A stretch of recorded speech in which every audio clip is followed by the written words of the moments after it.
Before we get started, I want to inform you that everything you're about to see and hear in these videos is alleged for now. Informer, you know, say that I'm a snowman, I go glam. I like keep on down. Take the man that say that I'm a snowman, stab somebody on the land. I like keep on down. Informer, you know, say that I'm a snowman, I go glam. I like keep on down. Take the man that say that I'm a snowman, stab somebody on the land. I like keep on down. Informer, you know, say that I'm a snowman, I go glam. I like keep on down. Take the man that say that I'm a snowman, stab somebody on the land. I like keep on down. Informer, you know, say that I'm a snowman, I go glam. I like keep on down. Take the man that say that I'm a snowman, stab somebody. When you live in a fraudulent life, it always catch up with you. You know, there's an old saying that what's done in the dark will come to the light, and also your sins will find you out. They most certainly will. And I'm about to shine a light on your punk ass. First off, everyone, I'm going to be making 3 videos. The first one explaining what Phil is and what he has done. The second one will be the evidence of what he has done. And the third one will be of him flip-flopping on different issues and his outright lying and stupidity, like this. Now, I would not be the person I can't stand. And I can't stand when black folks get to a certain level and now they all popping that collar and act like they can't talk to nobody no more. And they just roll with a certain group of people. That's not me. I'm a regular dude from Port Arthur, grew up poor in the black community, welfare having, food stamps having, government cheese, government peanut butter. Who am I to be looking down on anybody? I don't care what level I get to. Who am I? I didn't grow up on no welfare and food stamps, and I grew up poor. You know why? Because I asked about that, like, well, why can't we get like that free food like people get? You know what I was told? Because you don't want to depend on white people. That's exactly what I was told. They said because the moment white folks take it away from you, then what you gonna do? Depend on yourself. Ask God to give you health and strength and do it for yourself. That's why I was told. Welfare having, food stamps having, government cheese, government peanut butter. Who am I to be looking down on anybody? I don't care what level I get to. Who am I? I didn't grow up on no welfare and food stamps, and I grew up poor. I never said I was pro-black. That's the thing. When have I ever came on my show and says I am pro-black? I said that that's stupid to call yourself pro-black because that means you for your people. But the second reason, hindrance that I'm paying attention to that's preventing us from unifying is pro-black ideology.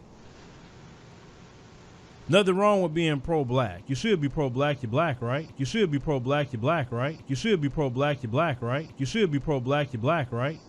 Period. Man, I should put that video up where that dude say, I'm black, y'all. You know that video. And that's how I think every single day about myself. I'm black, all the way black. I'm not pro-black. I tell people that all the time. This nigga was clearly lying.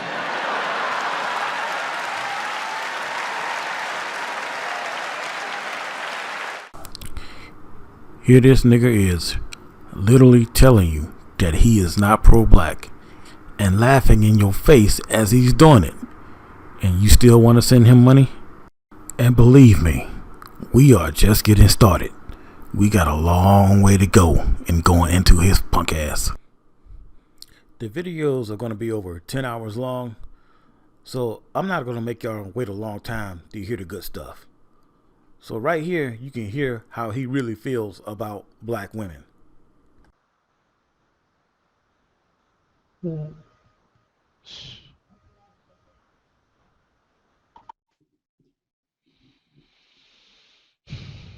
Some people say the law is screwed up. Well, the law been screwed up. You know, the law, it was legal to be to have slaves. It was legal to rape black women and couldn't get convicted because they were whores anyway. Jim Crow was a law.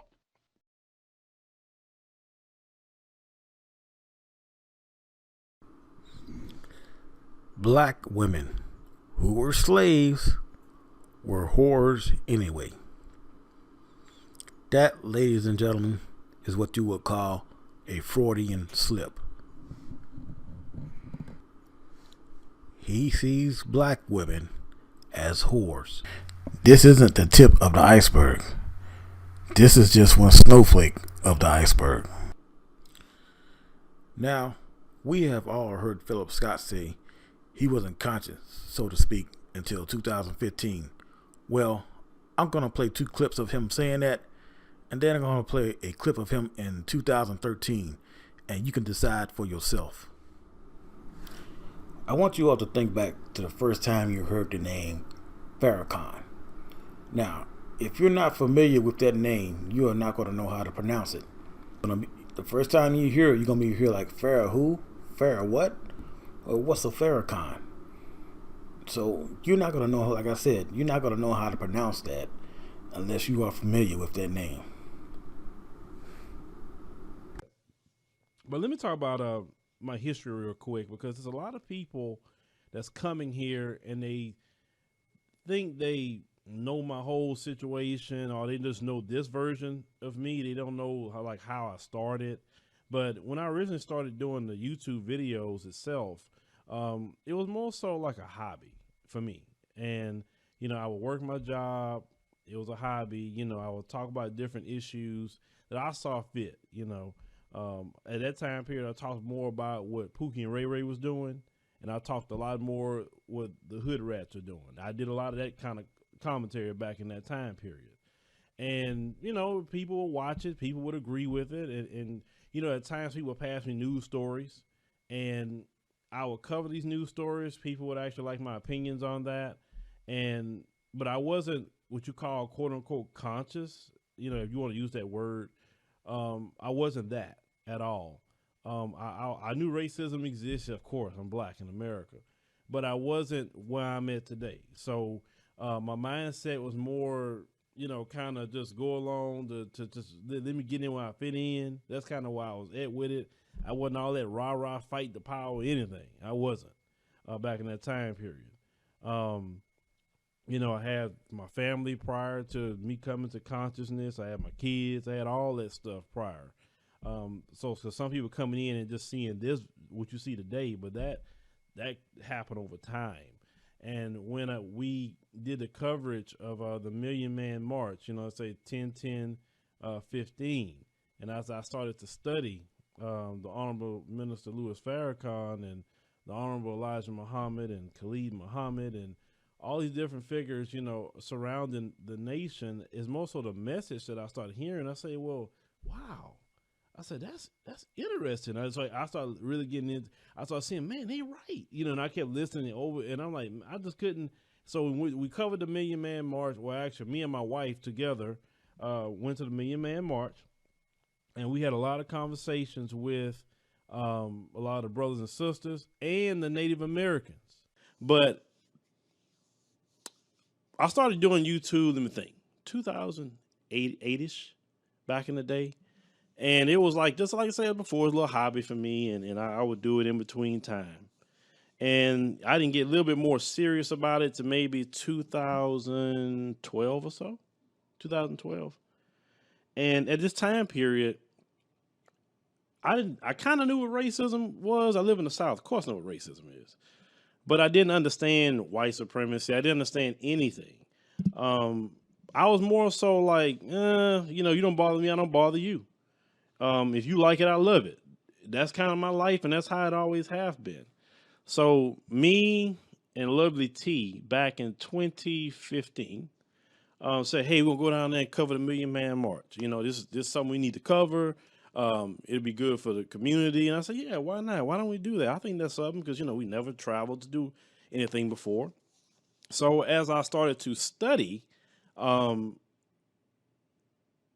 Louis Farrakhan and the Nation of Islam and all the people were surrounding them, I started listening to a lot of the messages. I said, man, this is very interesting. I said, I've never heard somebody say this like this before. That's a major problem in our community. I heard Louis Farrakhan talking about the other day that if the black community don't get themselves together, they're gonna go extinct because they family structure is just about dead.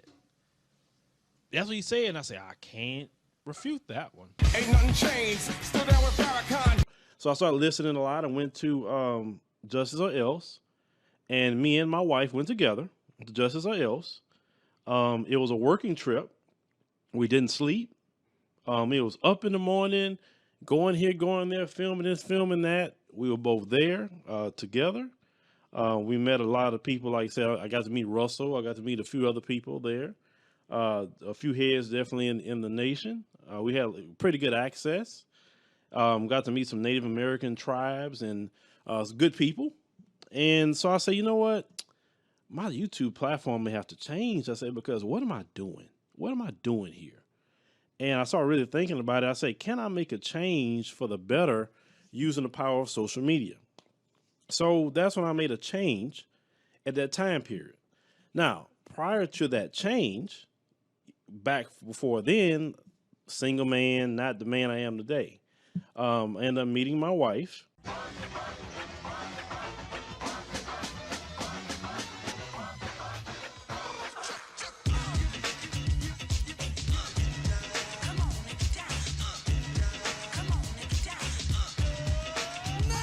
So in the school system, they constantly, when you think about black and think about Africa, they want to refer you as you just came here on a slave ship. There's nothing more to you than just a slave, or just a downtrodden, beat down, lower than low black man and black woman.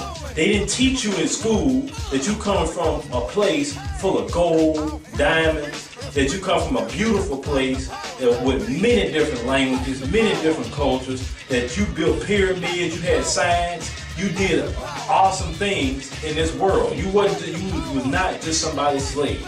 They didn't teach us in school that how the beauty of the Native American and their culture. They taught some things of it, but they didn't want to teach the whole thing of it. The only thing you want to refer to is Pocahontas, and Pocahontas had to go to a white man to be recognized like nobody else in Native American can be talked about unless they talk about it in a negative way. They want to refer to the Mexican, and anytime they talk about the Mexico, they always want to talk about the Battle of Alamo and talk about how they beat the Mexicans down and took all their land from them. So when they teaching us in school, they're teaching us that they're better, they're superior, they just over us, period. And that when you get that beat in your head and you look on TV and all you see is people that don't look like you, is always them. Every job you go to, they running it. Every company you go to is CEOs of companies, they have it. If you look in Congress, it's mostly them. If you look at most of the judges, it's them. You look at lawyers, it's them. You look at cops, it's them. Everywhere you go, it's them and nobody else that look like you. With time, you start getting your mind programmed and wait a minute, I guess I've just got to fall in line. Maybe I shouldn't be as equal with them.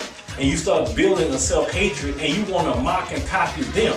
And then that's when, especially our women, get to the point where they trying to put purple contacts and blue contacts in their eyes. When you are beautiful within yourself, black woman, when you're beautiful within yourself, Native American and Mexican woman, you don't have to copy those women at all. Stop having self-hatred. Don't be trying to color your hair blonde. That is them. That's their thing. You are made the way you are made, and it's a beautiful thing. Trust me.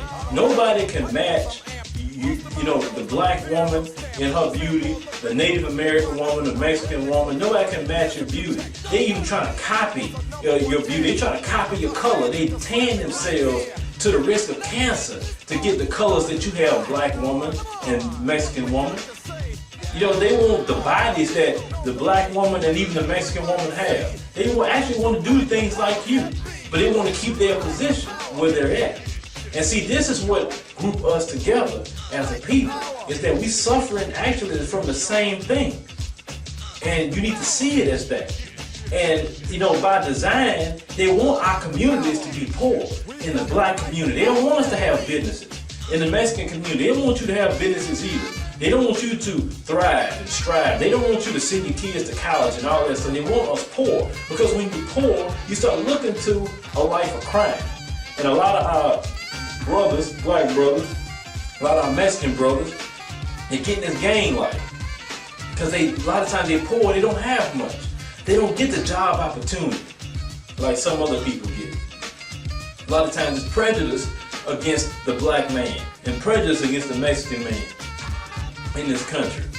You gotta work 2 times harder just to get places, and you last hired and first fired.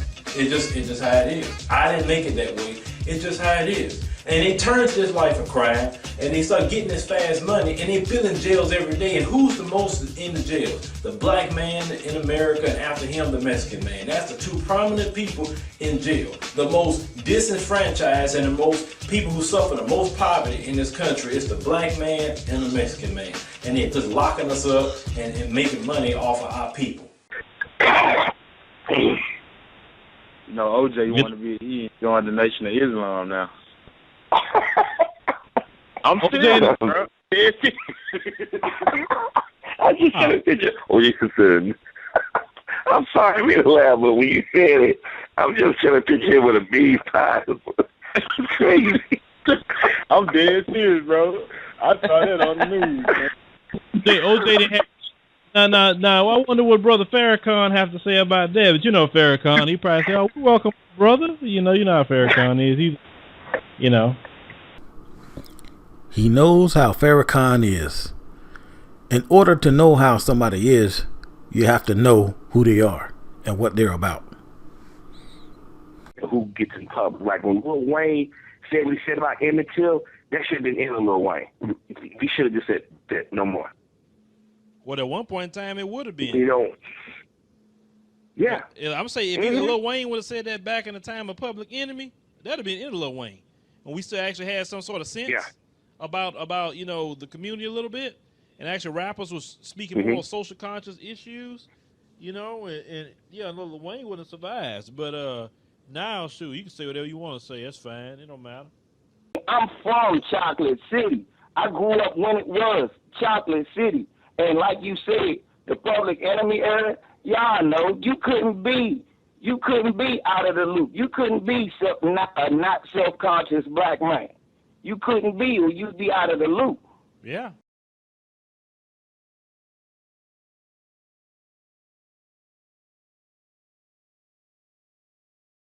This nigga was clearly lying.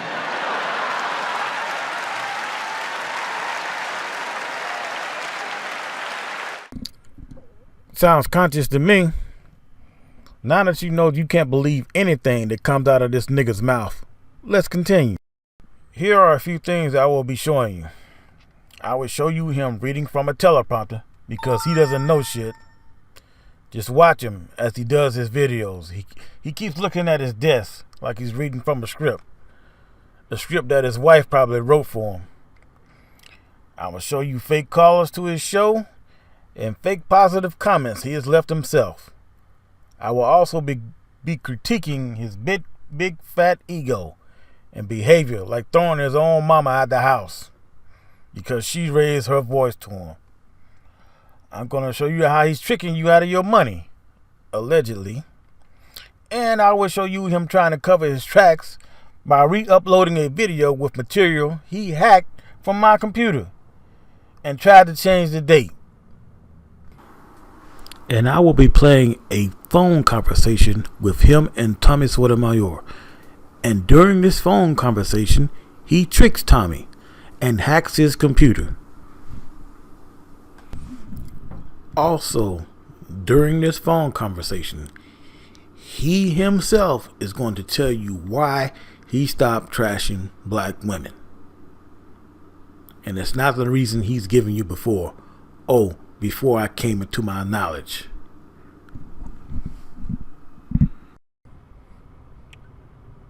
I will show you a video clip of where he says he likes to fuck with people.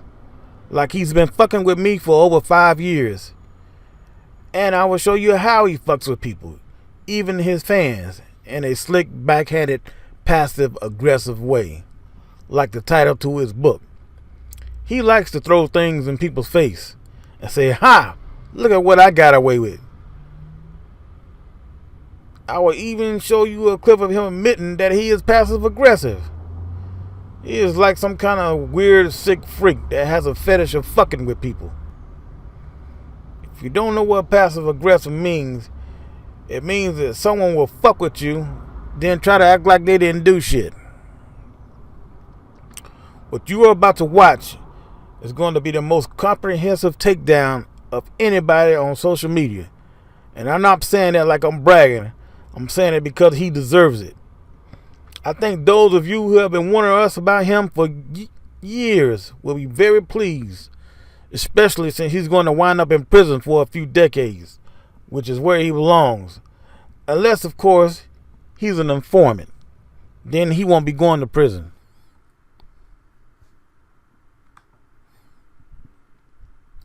I feel like I need to apologize to everyone for taking so long to warn everybody about this nigga. But I work long hours, and I wanted to show people a lot, so there would be no doubt as to who and what this nigga really is. Please, please, please, I am begging you, if you have ever sent him an email, even years ago, I sent him one over 5 years ago. Download these videos and watch them offline. And don't connect back to the internet with your computer or phone or tablet. At the very least, download and watch them at the same time. This isn't a prank. It's about this nigga hacking into people's computers and phones and stealing info. And he may have put time bombs on them to fry your computer if he gets caught, like he did mine when I caught him.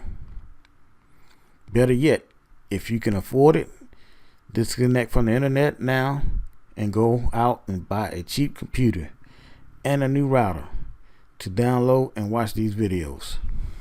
Because I bought a new computer but not a new router, and the motherfucker hacked me again, and I didn't connect my new computer to anything. Whatever type of program he is using, it probably has the ability to go from one device to another on its own when you connect them. So if you connected several devices, they are all probably infected. If you have ever emailed him, you should assume you were hacked.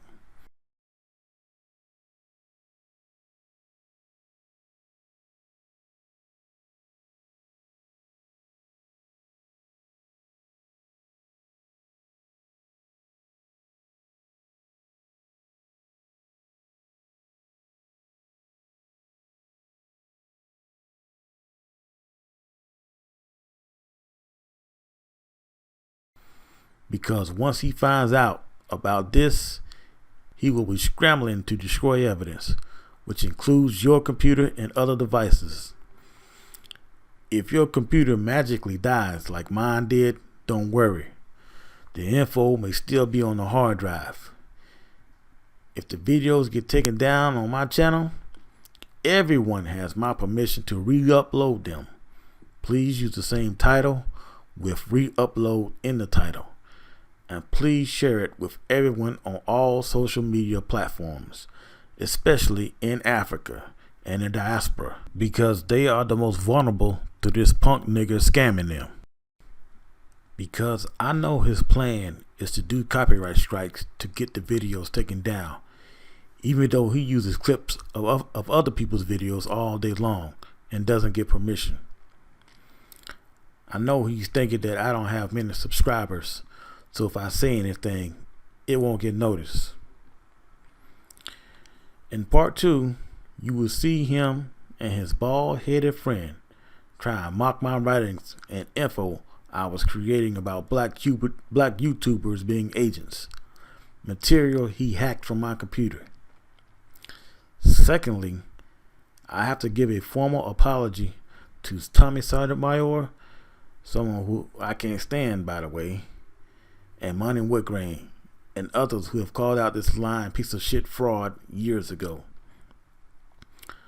I thought they were wrong and were just being assholes, but I was the one who was wrong in defending that punk Phil.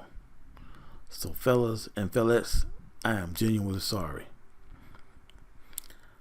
Now I'm going to play a small clip of his podcast threatening anyone who exposes him. You should listen to the entire cast before he takes it down, and listen to what he's saying, telling on himself.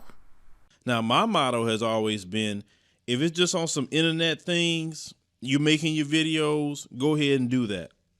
If it become real world, I'm going to make an example out of you. I always said that, and I'm sticking to that. Let it cross the line. You'll be the first and last one that's going to cross the line, because I'm going to make such an example out of you, and I'm going to make sure I show and expose that too. And because if anybody cross the line with me, I'm going to make sure you're going to be exposed way more than what you think. Okay. And it's not going to end well for you. I promise you that. I would dedicate time and resources to that. But no one has gotten crossing the line like that with me, so I don't have to dedicate those time and resources. The only thing I would say, and this is the thing that I've seen with a lot of black folk, you have a lot of black folk who's doing that to other black people. You got time to be worrying with y'all on the internet, and a lot of y'all old as hell trying to expose somebody. Expose what? The thing is, let somebody dig into you. I guarantee you, and this is how a lot of them are, because I've experienced this. They'll say something to you and try to so-called expose you, but then when you go at them, all of a sudden now they crying. All of a sudden they the victim now when you go after them. You get what I'm saying? The thing is, if you can't take somebody going after you, if you can't take someone exposing your life, remember, just as much as you're trying to expose somebody else, somebody can expose you. And you need to be careful who you're exposing, okay? Because I always tell people this, pick your battles wisely. Always do that. Don't mess with people who have more resources and maybe bigger followings, or whatever, etc. Because they may have an ability to get at you a lot better than you getting at them. 40 laws of power teach you to how to pick your battles. And one thing you don't do is try to pick a battle with someone bigger than you when you don't have the resources to maintain that fight. It's just that simple. Some fights you get into, some fights you got to, kind of buy out. I mean, it's just one of them things and live to fight another day. But when it comes to this exposed culture and what people trying to do to people, oh, I'm exposed this, I'm exposed that one, you're going to run up on the wrong one day and they going to get at you. There's many ways they can get at you. For instance, you mess with the wrong person. They got money. They can hire a private investigator to go look into your life and see everything you got going on. So if you are, trying to mess with other people, make sure your hands are clean. Okay. And even if your hands are clean, certain things you do online, you can violate laws. They can get, a lawyer. They can, start looking into you and see if they can, get some charge put on you through a district attorney, or they can possibly do a civil suit on you and try to drain, your bank account and have everything you own, sold. I mean, because, some people say, well, I ain't got no money. I don't have to pay for that. With the right lawyer, they'll make you sell your car to pay that money. You know what I'm saying? Or you'll be going to jail. So the thing is, stay away from trying to expose people unless you're doing some sort of exposure to help the general public. That's all. Trying to expose how much someone's making on social media isn't exposing someone. That's not helping the general public. Do it to help out the community. I always say this, use those investigative skills to help solve, some crimes. They say like missing children in our community. Try to do that. Try to out all these people that's doing wrongdoing. Do that. Is that what you want to do? But you don't want to do that. This retarded motherfucker thinks he's going to use the law to go after somebody he has committed crimes against. Damn, Phil. Why are you so worried about someone exposing you? Why would you make veiled threats of putting child porn on someone else's computer?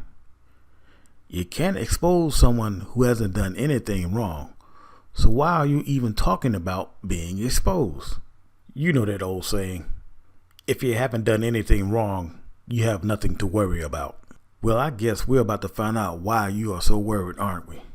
Because you are the biggest fraud of them all, allegedly. Let's address this so we can get back to work. Yeah, I'm about to go to work on your fat ass. With no Vaseline.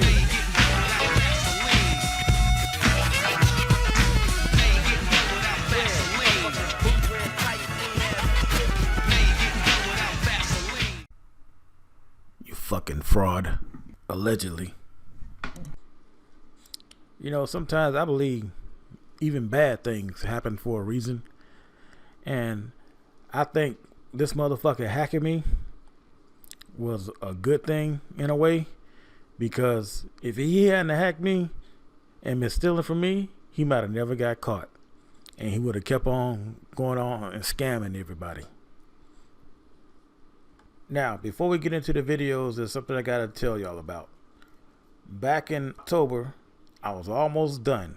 I was probably about one day away from being finished completing the 3 videos. And I did something stupid and destroyed my hard drive. But luckily for me, the program that I was using backed up everything on my computer with just about everything.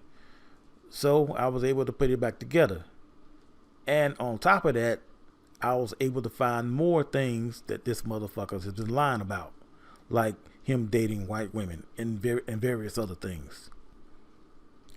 So when you're watching this, you may see a few times where I say I'm going to show you something and I don't show it to you, or some things might be out of order a little bit, but for the most part it's all there. And sometimes I might repeat myself and it might seem like that I'm saying the same thing or showing you the same thing as I've showed you before, but most likely I've added something to that, so you should go ahead and watch it anyway. You read the title right. By the end of these 3 videos, you will see for yourself what he really is. Some of you all will be in shock and disbelief. Others will have figured him out a long time ago. I'm sure people who work with Darth Hard Perry were very shocked and in disbelief when they found out he was an FBI informant with all the good things he did with black organizations. He did a lot of good things, but he was spying for the FBI at the same time for $1. Just as others have did when they spied on Malcolm X and other leaders pretending to be on our side. And you're saying to our audience today that there are many, many, many black people, brothers and sisters, who are caught in the same bind that you were in, or were, and are working for the government. Oh, yeah. Informing on our people. Definitely. City police don't know about, because they have policemen in there. They don't let black people form anything without some policemen in there. And while I was in the black Muslim movement, over the black Muslim movement, many of the police who were sent to infiltrate us, they're black, would tell me, say, look, I'm a cop, but I have to come. They would tell me. I knew the Muslim movement was full of police. So don't you think anything is going down that they don't know about. The only thing that goes down is what they want to go down. And what they don't want to go down, they don't let it go down. You got to keep in mind that if someone is an informant, they want to blend in. They will play both sides of the fence. They will be standing right there with you, swearing they are down for the cause. They're not going to tell you or ever admit that they are informants. And as Darth Hard Perry is about to tell you, there are thousands of them out there. How many agents, let's start with that, how many agents were working in a given city, like LA, in the late 60s? Jesus, we're talking about a lot of people.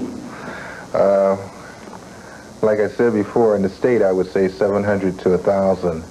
In Los Angeles, which was a large concentrated area of blacks, we're talking about anywhere from 300 to 400 people. San Francisco, probably the same thing. That's a large concentration of black people. Wherever there was a large concentration of blacks, or a large concentration of minorities. Don't let me only say blacks, because we're talking about the Chicanos and we're talking about the Chinese, too. But among every ethnic group, there were ethnic groups of that group who could be recruited by the FBI to infiltrate their own. Right. Just want to get a sense of how much money American taxpayers were laying out for this kind of exercise. What was your salary? When I started with the Bureau, I was making, $200 a week plus expenses. When I left the Bureau, I was making close to about $800 a week, and also some expenses, too. You know, they got informants that make $5 million from being an informant. Wow. You don't know about the top informants of the country? I studied all that stuff. Yeah. Yeah, they got $5 million. He's not even the top guy. This is a black informant out of St. Louis. What is his name? I'm gonna do his movie. Okay. Yeah, I want to do a movie about him so people can see how I mean, this guy here, he came to L.A. and cleaned L.A. out, arrested about 10 of my guys. Mr. Hoover, will you have any comment at this time? But Malcolm's message was not lost on one audience and one man in particular. So far as the rank and file of the colored population is concerned, maybe some of them do not like the FBI. In J. Edgar Hoover's day, the FBI got a little crazy on the subject of black people. They had Elijah Muhammad under surveillance for at least 20, 25 years. They had Malcolm under surveillance for most of his public life. When I say surveillance, I'm talking about wiretaps, I'm talking about room bugs, I'm talking about infiltrators. You were an undercover agent for the police. He didn't know that. No, he didn't. And you got in close, very close. He trusted you. I would say yes. Gene Roberts got so close that he became Malcolm X's bodyguard, even though he was really an undercover cop in the New York City Police Department. Your job was to gather intelligence, to gather information. Yes. And the Bureau's mission was to keep tabs on potentially violent people? Yes. Why was Malcolm X considered a potentially violent, if not in fact violent person? Well, I guess at that point in time, society wasn't ready for Malcolm X. He was saying a lot of things that society didn't want to hear at that point in time. The week before he was killed, there was a meeting at the Audubon. And I saw what I thought, and I still think, was a dress rehearsal for Malcolm's impending assassination. I called the department the following morning, and I told them that I felt that this was a, as I put it, a dry run. And they told me that, okay, we'll pass it on and we'd take care of it. What they did with it, I really don't know. I did not have a gun, but I tell you, I wished I had a gun. Because when I walked into the Ottoman barroom and seen nobody on the door, seen no one there, I became very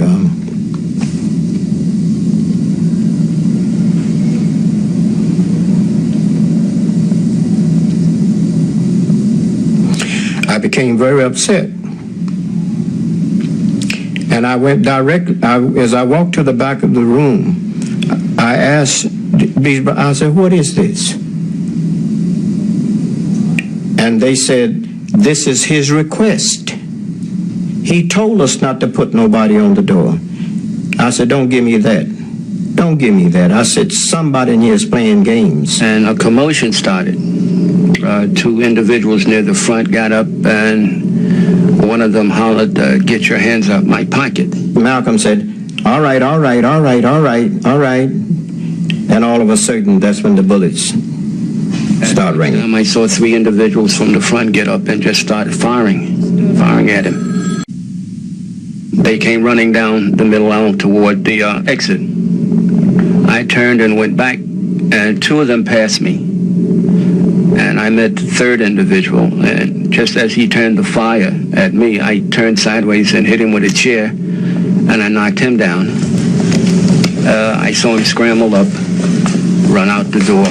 I chased him out the door, at which time, when I got out, there was a crowd of people outside. They had him, and they were beating him. I turned around and went back in, and as I got to the stage, he was still laying there, and everybody was standing around. So at that time, I started giving him mouth to mouth, and he died right there on stage. And you think it's just America where they're doing all this spying and code? It was simply to run the secret war and effectively what the Russians call Department 13 or Black Ops. Meet Paul Erasmus, a former security branch policeman hired to wage a secret war against enemies of the apartheid government. The 62-year-old reveals some of the tactics the Stratcom unit used to try and destroy Winnie Madikizela Mandela's reputation. It worked something like this: when he would go to a party or meeting and there'd be alcohol involved, I would, whether she was drunk or not, I would say that she was drunk. And this type of stuff eventually evolved into letters that I would drop on the press, locally and internationally, that Winnie was a hopeless drunkard. She was unstable. She was having relationships with everything that came along, and for good measure I included Zinzi. And actually wrote pieces which were believed, which were outrageous. In fact, when I read them now, I can't even believe it, that Winnie and Zinzi went on these drunken brawls together. And then on the political side as well, the whole thing was to drive divisions between her and, of course, the party. The whole operation was designed to spread false news about her with the hope of discrediting the entire ANC. But for the unit to succeed, it needed solid information about Madikizela Mandela's every move. Erasmus says the people who helped gather top-level intelligence on the struggle stalwart were those closest to her, members of the infamous Mandela United Football Club. I would get first-grade intelligence from Soweto. You must understand that Winnie's house was bugged, telephones were bugged, posts were monitored. She was under surveillance almost continually. And I'm going to tell you something now which is a fact, and I've said it before. The entire soccer club and literally everybody that surrounded Mama Winnie was security branch informers. Wouldn't you think otherwise? And I'm including Stompie Sepai. And I believe, but I'll get to that. So everything Mama Winnie did was conveyed to me. And my job was to sit and work to formulas and get this stuff out.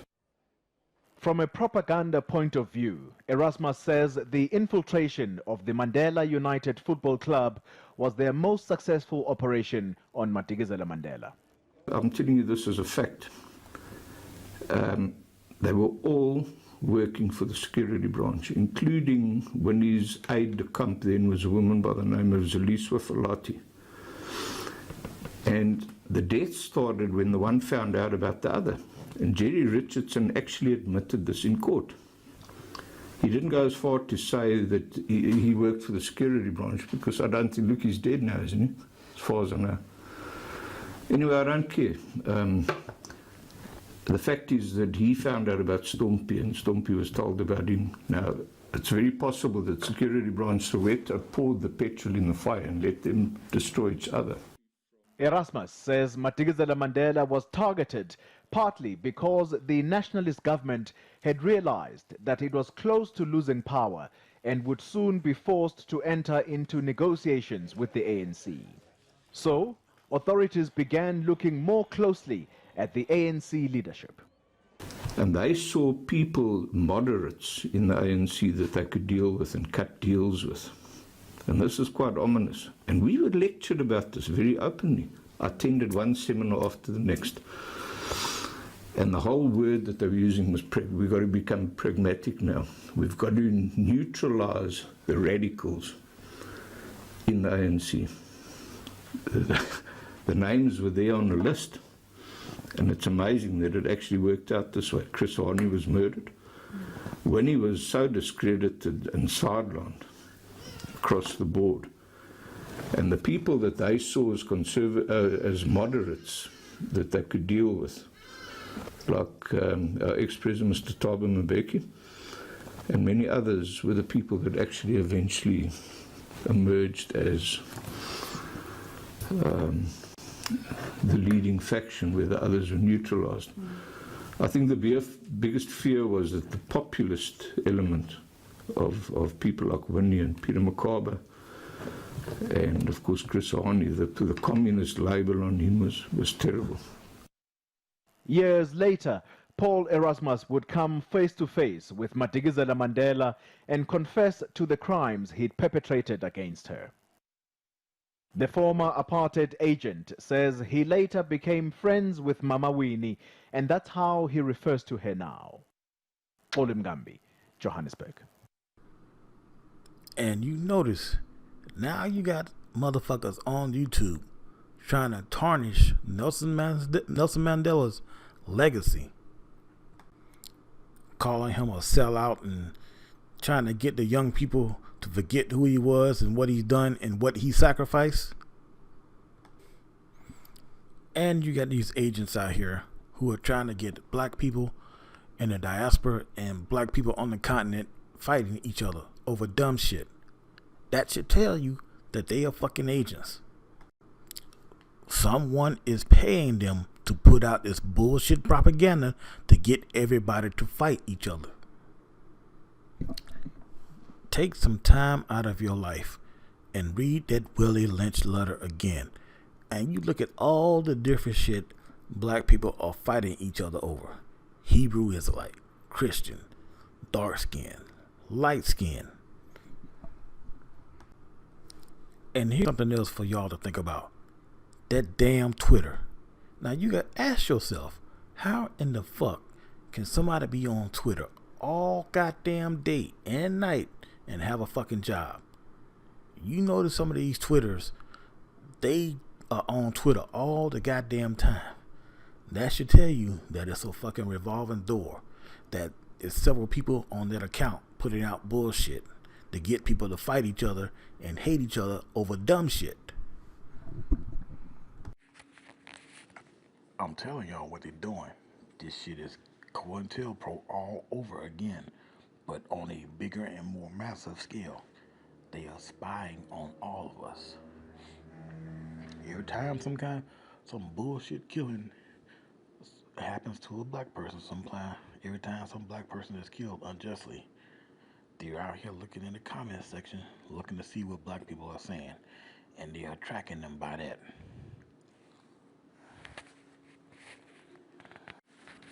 I'm telling you what the government does.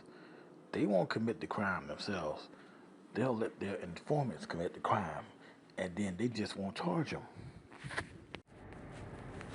Because you think your comments are anonymous, and they are not. Google knows who you are.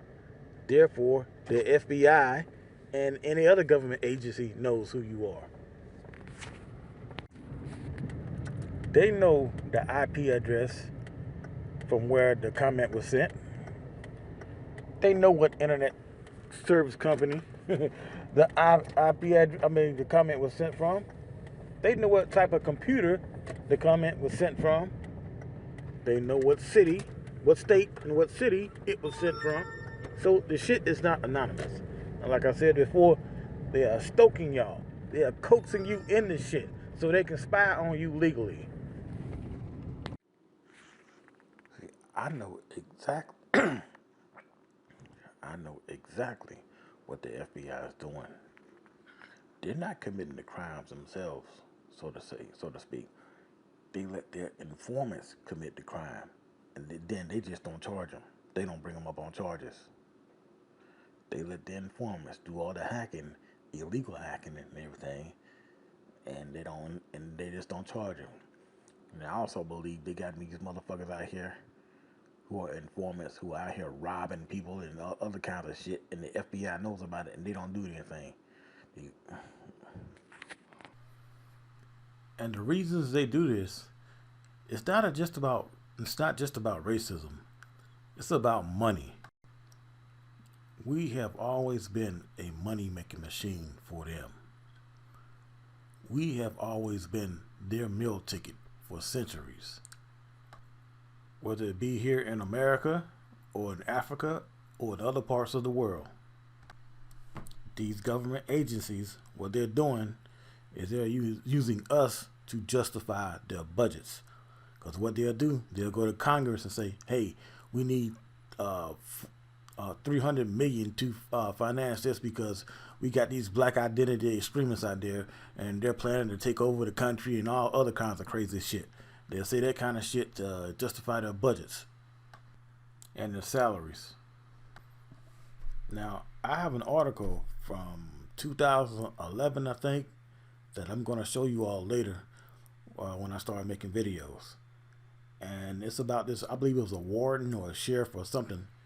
He was actually complaining because they didn't have enough people to lock up.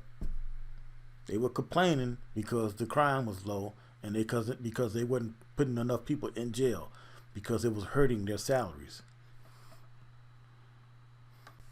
You are absolutely a paycheck for white people in several different ways.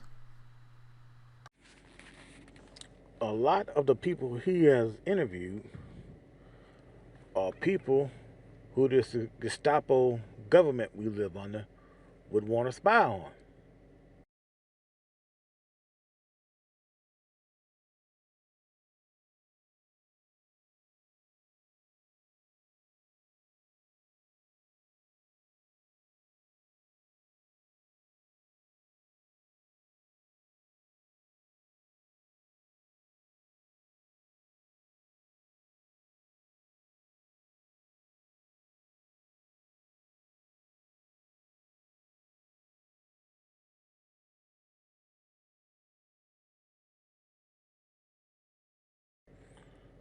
Marianne Williamson, Jane Elliott, cops who talk about corruption,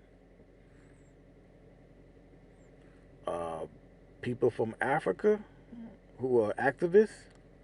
They are people this Gestapo government would want to spy on, or some racist organization would want to spy on.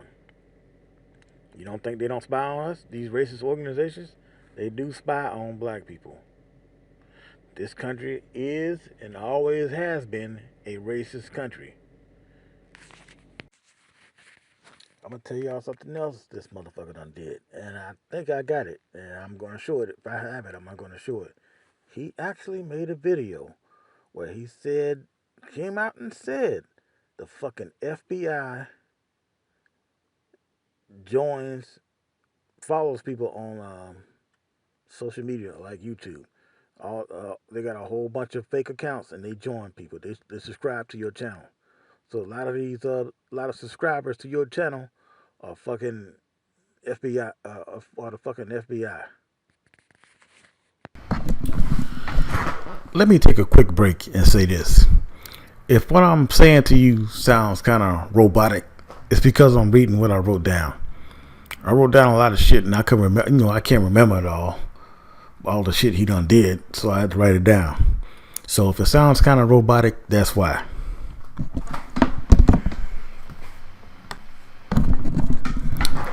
And sometimes I'm in my apartment and I can't talk that loud, and then sometimes in my car and I can yell like I'm pissed off like I really am.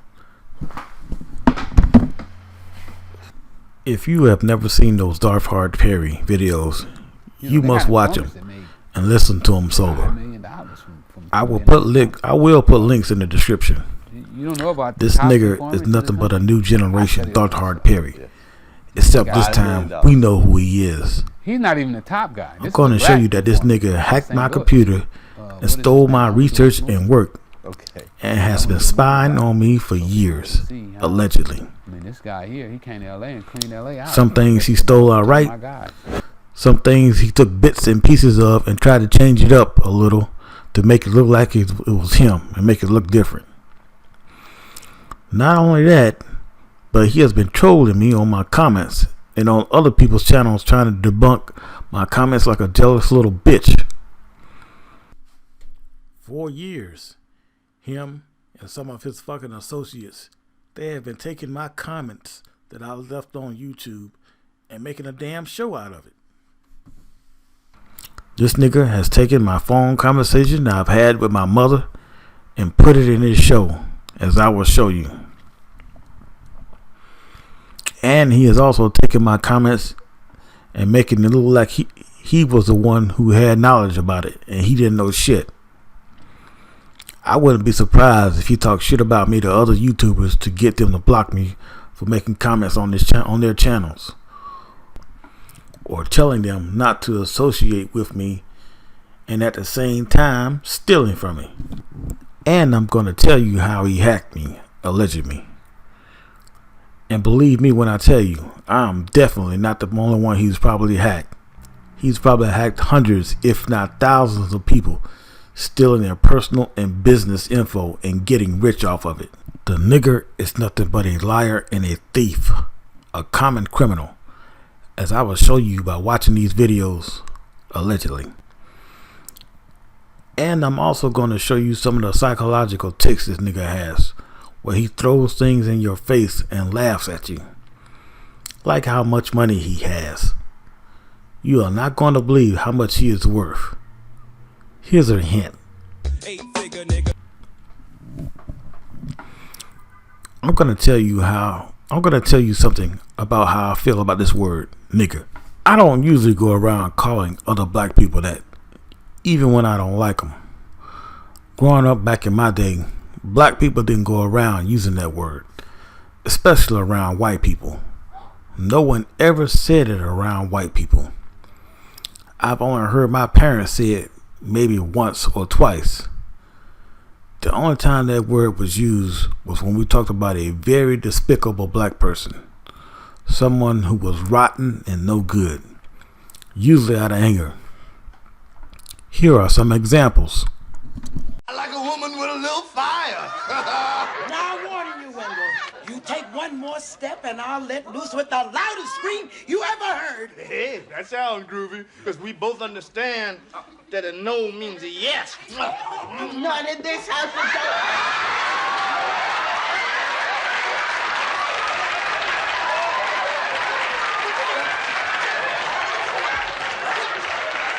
Hey, Mama, what are you doing? You know what your best friend was doing? He was getting fresh. He what? You are sick. Making a pass at my mama.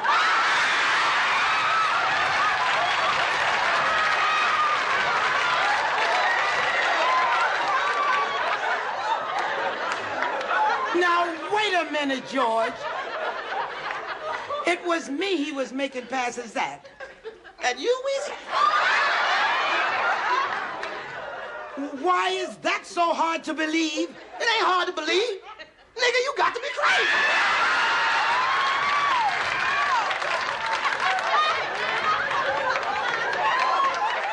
Now, I know you done backdoored lots of people, but I didn't think you'd be stupid enough to try to backdoor me. I came in the front door. Sucker, you better get out of my house before I erase your future.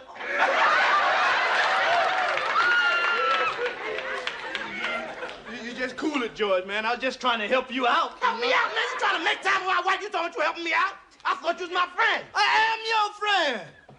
Ain't it better with a friend than with a stranger? George, as long as I've known you, you've been pushing and scratching to get ahead. So I knew I'd find you doing well by now. But I also figured you'd be so wrapped up in your work, you'd be ignoring something along the way. Like brown sugar here.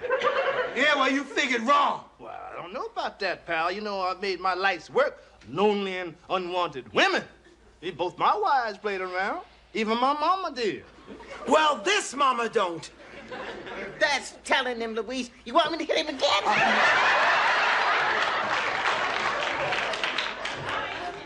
Hey, Louise, it's too bad you didn't meet me before George.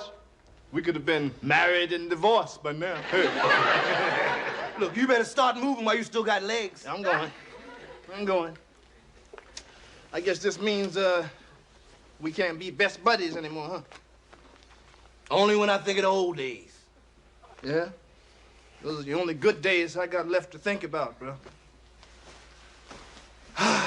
You a lucky man, George. Goodbye, brown sugar.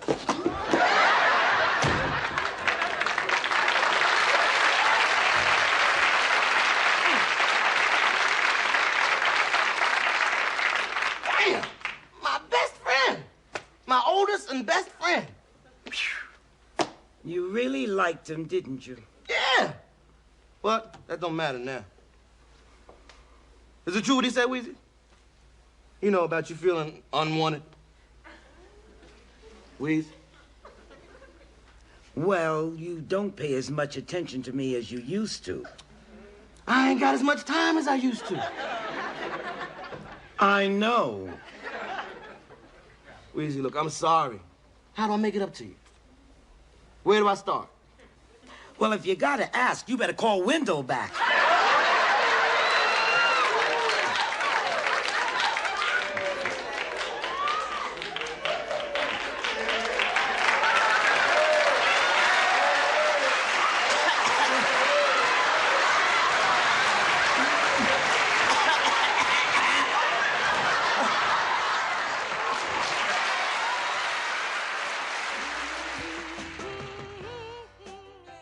It was incidents like those when people would use that word. Well, today I'm going to be using that word quite a bit and talking about Phil, the hacker from Houston, because quite frankly, there is no other word for him. Well, where do I start? First off, I think I should explain to you how to spot a con artist. I'm going to remind you of it quite a few times so it sinks in. Despite what most people believe, a con artist doesn't always lie to you. To the contrary, a lot of times they tell you the truth. But at the same time, they're trying to figure out ways to separate you from your money. They typically prey on people who have been wronged or are suffering, and people who have a right to be angry. They will do the right things for the wrong reasons. Remember that. They will do the right thing for the wrong reasons. Or in some cases, depending on the type of con, prey on people who are greedy. The mafia will hand out free turkeys during Thanksgiving and Christmas. The Hells Angels, they will do toy drives for children during Christmas and the holidays. Are they good people? I'm going to tell you a story about my early adult years from the 90s and an organization that, in my opinion, was conning black people. This black organization is well known and has been around for decades. This organization, that is supposed to be for black people, has been known to kill black people if you say anything bad about their founder or if you hurt their feelings, but has never laid a finger on any white person. And if a member even suggests doing harm to a white person, they are kicked out. Remember, a con artist will do the right things for the wrong reasons.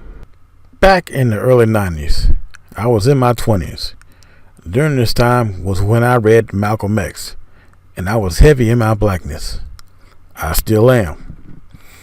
I purchased a publication from this organization that I just told you about, and one of the articles was about a debate between one of his members and some white rabbi or professor, I can't remember which, proving that Jesus was black. Well, naturally, I was excited. Someone was finally going to give me definitive proof that Jesus was black, and I could throw it in white people's face. They told me to make sure I bought next week's publication so I could see the debate. So I waited a week, and I did. I bought the next week's edition. No article proving Jesus was black. A little more detail about the debate, but no debate.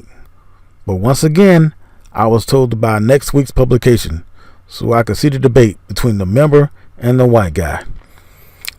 So once again, I waited for next week's edition and bought it. And guess what? No debate. But there was an address I could send a money order for $29 to get an audio tape of the debate. I didn't order the tape. I realized I had been suckered. They got me to buy 2 extra editions, plus they wanted me to pay $29 for the tape. I would have been very happy to pay the $29 in the beginning, but they were teasing me to get more money out of me. From that time on, I have always been suspicious of that organization. Remember, a con artist will do the right thing for the wrong reason. Now, on to Phillip, the hacker from Houston, allegedly, soon to be inmate number 31490PUNK. Many of you have watched the Advised show for years. I started watching during the Trayvon trials. Throughout those years, he has been accused by a few of being a fraud, and like you, I ignored him and thought they were full of BS. even though Phil had done some very questionable things through those years. I honestly thought he didn't know any better, and he had just made some ignorant mistakes and was a little slow in the head. But I watched him anyway, because I like the news stories that other people sent him. And I don't blame anyone for being ignorant when they don't know any better, or their intelligence level.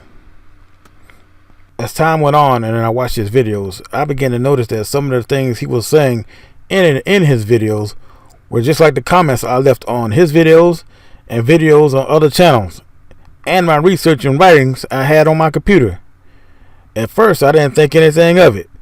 I thought we were just two black men in America, and we had some of the same life experiences, and formed some of the same thoughts and opinions. At one time, I even thought it might as well be my show. He's coming up with all my material somehow. I wrote a comment.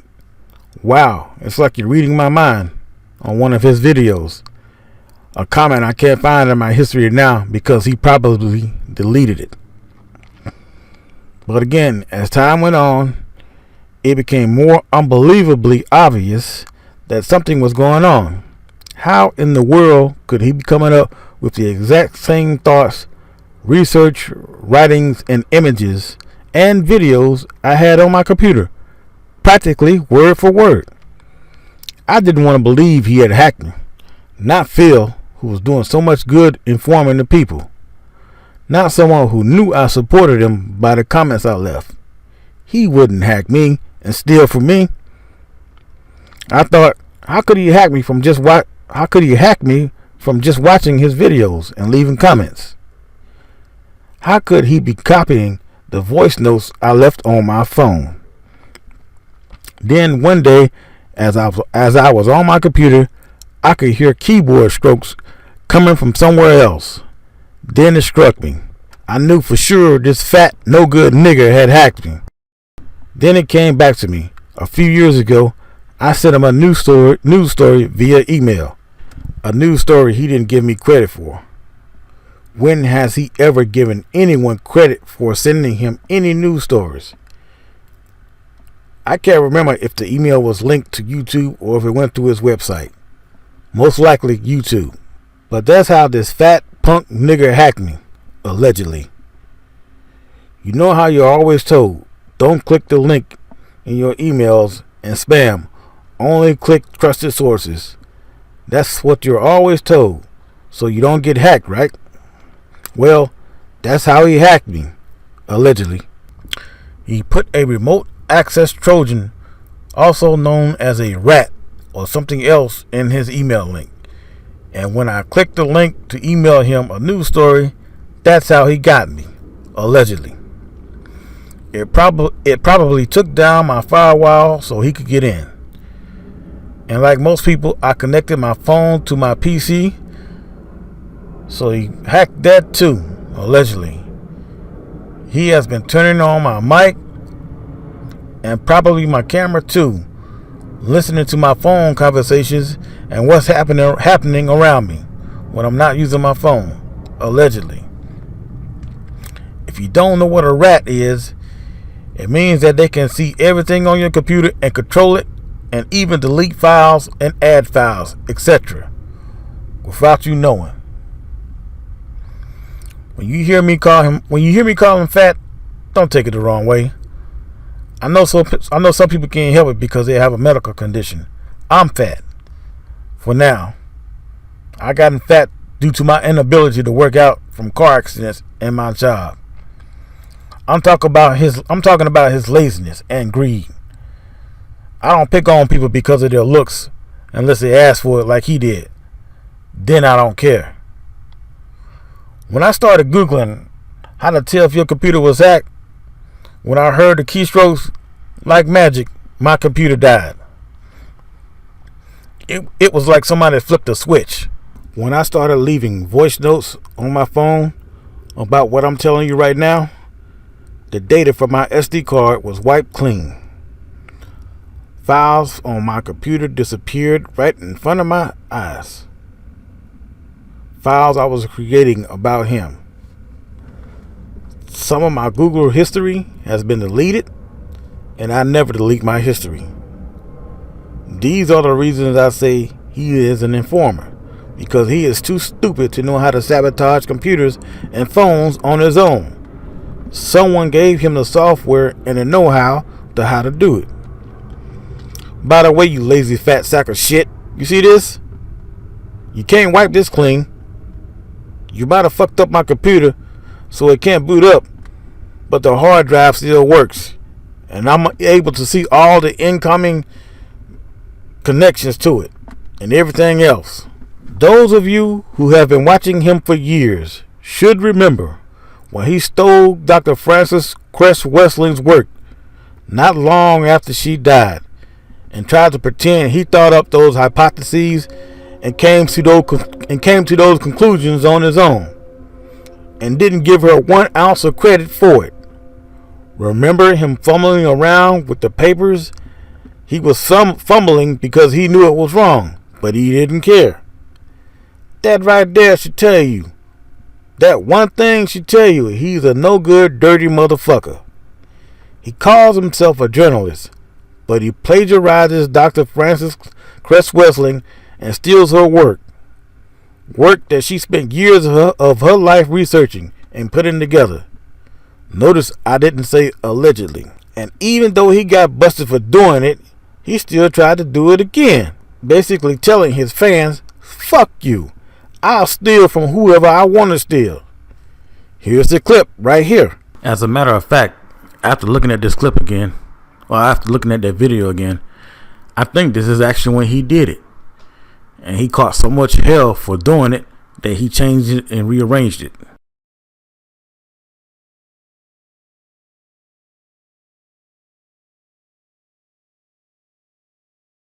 Because you have to understand something. It's not about black people at this point when it comes to people like Richard Spencer. They are on survival mode. They're trying to survive. So for them, they have to get away from different groups of people. You understand, multiculturalism is death to them. And some people may say, oh, they just being racist. No, no, no. Just really think about it. Any group that will mate with them, they die. They have to segregate themselves to survive due to their genetic makeup of recessive genes. A recessive and a recessive can make a recessive. A dominant and a recessive is going to make a dominant. Translation: any person they mate with outside of themselves become the other person genetically, and they know they can mate with an Asian, a black, Hispanic, Arab, whoever else. That child, it may be a lighter skinned looking child, but that child will never be them. Then you have to understand what he's saying. He's fearing to become a minority. He understands about the low birth rate in his community. He knows about this. Globally, not just America, globally, if you average them out, their birth rate is 1.3 children. You can't sustain your group at 1.3 children. You have to have a birth rate over 2 to sustain your children.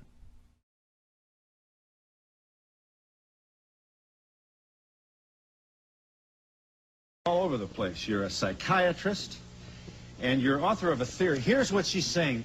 First of all, white people are dying out. Into the next century, everybody on Earth may be of color. And we're scared about it. Let me just give you a little background. This paper was written approximately in 1969 and presented in 1970. It was written for a group of black psychiatrists who were looking at racism. Yeah. It was also written because as a psychiatrist and working in a hospital trying to treat black people and white people, but recognizing that the majority of the problems that black patients had in a psychiatric hospital, when you took a history, you would run smack into racism. So I knew I had to understand racism to help solve the mental health problems of black people. So out of my brain computer, putting in the question, why? Why do we see this behavior? Why have we seen it for hundreds of years? So I thought about these two things, basically two facts, that even though the white population says that people of color are minorities, that it is the white population that is the minority, the minority on the planet. That's the reality you're saying. That's the reality. Yeah. That in spite of the fact that black people, non-white people have heard over and over again, you're genetically inferior because you are non-white. That in reality, white skin is a genetic recessive status, not as said by Francis Welsing. You see, meaning that if meaning that if you and I were to have a complexion- baby, the baby would have color, and you make the contribution and I don't. that white So plus what? colored. Well, wait a minute. It's not Francis Welsing that is concerned about the disappearance of white. Ben Wattenberg just wrote a book, The Birth Dearth. There have been multiple articles in the newspaper talking about the decline of Western populations. Yeah, here's the Washington Post, just to name one. We are a depopulation bomb, the withering of the Western world. Here, incidentally, this was the percentage of the West's population in 1900, the turn of this century, about 30%. This is where we'll be less than 10% in the year 2075. Here's where we are about today, 15. So we're not having babies. So whites are not having babies, and there is the concern about white genetic annihilation. In other words, I look at, this is Dr. Martin Luther King's birthday holiday, and people will say, well, here's a man who talked about love. Yeah. Why was he killed? And I say that the deeper logic is, what if all black and white people and non-white people and white people love? What would happen to white people? Let me say this. See, I'm not here complaining about what people who classify themselves as white. I made an analysis. I said that basically I see that people who classify themselves are trying to survive genetically. Now, if he is willing to steal from a dead black woman who spent her life dedicated to helping her people deal mentally with these psychotic racists, then this nigger is willing to steal from anyone. When he stole from her, I knew he was either a piece of shit or very dumb. It turns out he's both. I'm not the only one he's stolen from. He's stolen from Tariq Nasheed. He's stolen from the Watchmen reports. He's stolen from T. West and a few others. He talks all this fraudulent bullshit about him changing after the Million Man March. But he was stealing from Francis Welsing and hacking me after that, allegedly. Now please, I need those of you who have watched him for years and have good memories and know he's a fraud to back me up and co-sign me on what I'm saying, like him stealing from Dr. Welsing, in the comment section. Or make a short video backing me up, so people from other countries and people who have just started watching him will understand what he is. I have had plenty of white people steal my ideas on the job over my lifetime. And let me tell you, this nigga is no different. He is on team white supremacy because no black person who is for their people would ever even consider doing something like what he's done, no matter how broke or desperate they were. With all of the shit whites have put black people through, stealing inventions and their work, here this nigga is doing the same thing for $1. A lot of us genuinely hate black people. I'm gonna repeat that. A lot of us in our community literally hate black people. We hate black people just as much as a white supremacist hate black people. You see, family, I have finally solved the mystery as to why his lips go in two different directions when he talks.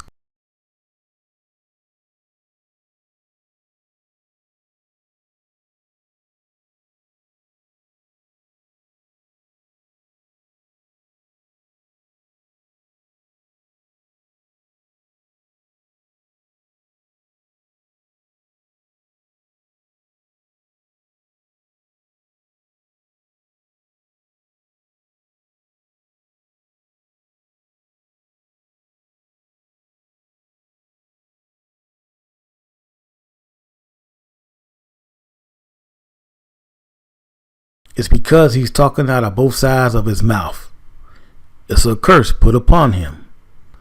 If you don't know what that phrase, talking out of both sides of your mouth, means, it means that he's telling you one thing and doing another. It's a euphemism for a lying motherfucker. He is chastising others for being criminals when he is one himself, allegedly.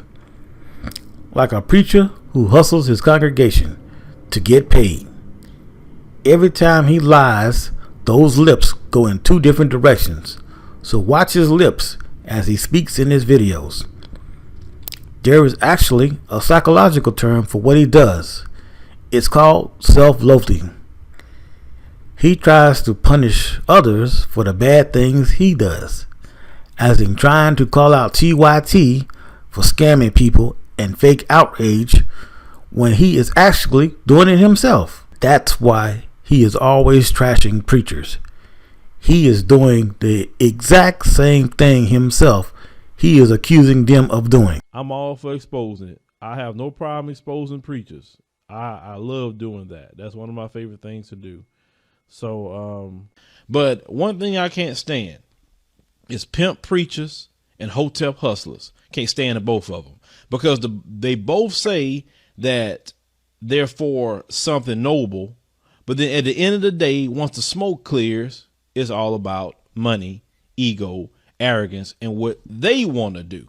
A lot of these self-loathing people will even tell on themselves, as you will see in the videos, and they have an internal hatred for themselves, and they like to cause harm to people who look like them.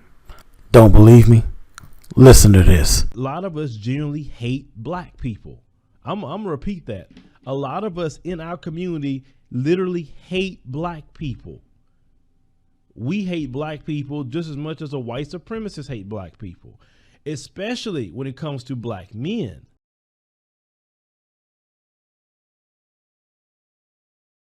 I'm going to let you young people in on something, as you will see when you get older. Fraudulent, no good, rotten people will tell on themselves and not even realize it. Ain't that right, Phil? They telling on themselves. I will also show you why I have come to the conclusion that he is most likely an informant for the government, allegedly, paid to spy on black people like Dartard Perry. This is why it doesn't bother him doing what he's doing.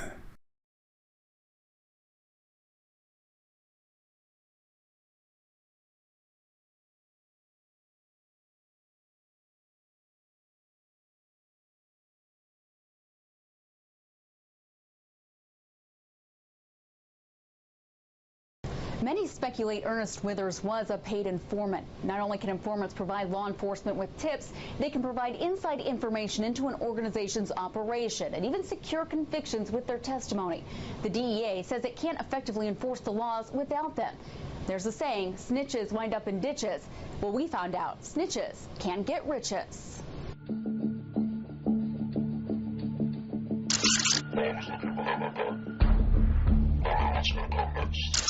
The real deal here was trying to stamp out corruption. There, I'm gonna run, man.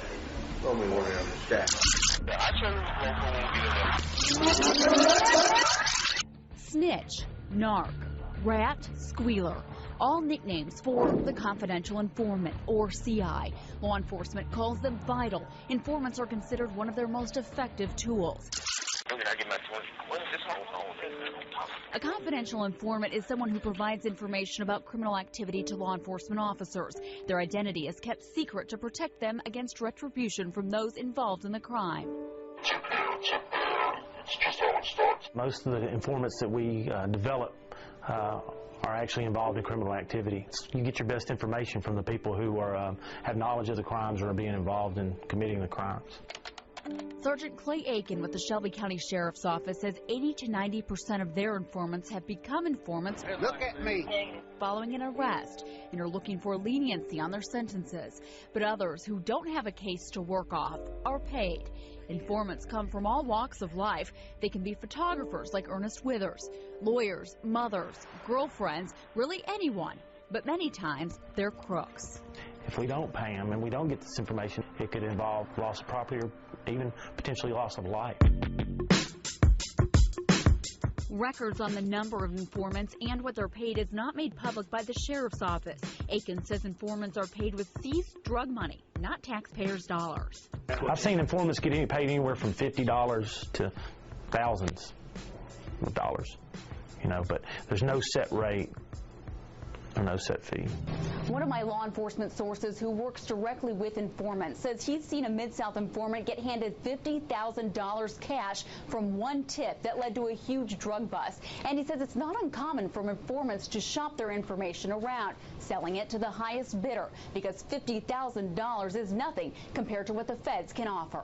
According to the 2002 U.S. Attorney General's guidelines regarding the use of confidential informants on a federal level, payments between $2,500 and $25,000 must be signed off by a senior field manager. Payments more than $100,000 in 1 year must get approval from headquarters, as does any payout of more than $200,000 over a lifetime. An informant's pay depends on the level of the targeted individual or organization, the amount of the seizure, and significance of their contribution.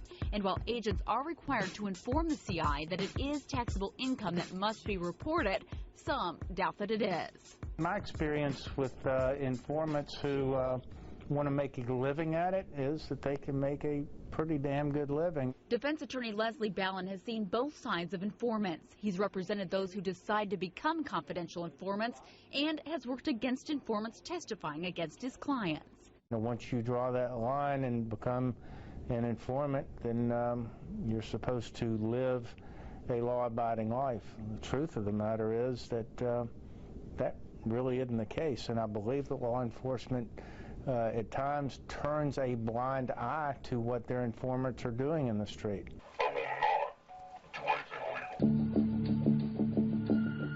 Aitken says the sheriff's office cannot work with an informant who is knowingly committing crimes. But in Mississippi, the rules are different. District Attorney John Champion says in drug cases, confidential informants are paid for how much they buy.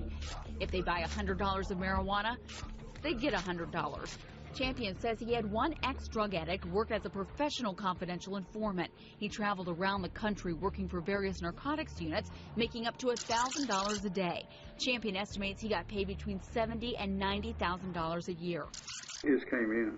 Federal guidelines also allow confidential informants to commit crimes without being prosecuted, as long as it's necessary for the investigation, like in the case of Joe Cooper. And I was really surprised that I became well-known informant. In 2006, Cooper was approached by the FBI, who informed him he was facing federal money laundering charges. Cooper agreed to plead guilty, and he became an informant. It's kind of like on TV. They take you to a room, and in my case, it was a nice hotel room, and they basically scare the heck out of you, and you have about 10 minutes to decide, well, do you want to bring in other people that are involved in stuff that you know about, or do you want to spend 20 years in prison? Well, I'm 65, so it took me about a half an hour to figure it out, and probably some of the people involved who were kind of mad at me for doing this, it probably wouldn't have taken them that long, really. And you talk to what? Other than that, I can't. As an informant, Cooper videotaped himself making payments to city councilmen to allegedly secure votes on a zoning project. Cooper's role as an informant became public only because he was a witness in the case. Once the video surfaced, one councilman pled guilty. The other was acquitted. Cooper says he wasn't paid for his information, but was paid to relocate for 3 to 4 months. My incentive was that I hoped that somebody would, have a little mercy on me, because I risked my life to do this because I didn't know what was going to happen once it all came down. Cooper, who was facing 20 years in prison, served just 6 months. But others have risked their lives and lost them, like 23-year-old Rachel Hoffman. In 2008, she was caught by Tallahassee, Florida police with a baggie of marijuana. Police gave her an option. She could go to jail or become an informant. She agreed to become an informant. 3 weeks later, she was murdered during a botched sting operation. However, there are inherent problems with the confidential informant system. In 2005, an audit shows the DEA lacked an effective and accurate payment system for informants. In some cases, informants have skimmed drugs off agents before tipping them off to drug hauls and stole money meant to be used for operations. Ballin is working on a case right now where an informant is accused of setting up someone else. It happens that individuals who become snitches sometimes try too hard. And when they try too hard, they get others involved, trying to get credit for themselves when it shouldn't be. Well, some say paying an informant is like making a deal with the devil. Others say it can be a necessary evil. If a person's going to tell the truth, why do they need to be given something in return for their testimony? I think it's probably the only way to really prove cases, because when you have somebody on the inside that knows exactly what's going on, and you get them on tape and you get them on that video, it's awfully hard to dispute it. No matter how you obtain the information, if you can be one step ahead of the criminal, it's going to make it a safer community and a safer place for all of us. The number of informants is unknown locally, although an audit shows the DEA can have up to 4,000 confidential informants at any given time, and they can work for a long time. In the federal government, a review committee must review their performance after being employed for 6 years. But locally, the sheriff's office says long-term informants are not common. For Fox 13 News at 10, I'm Jill Monier.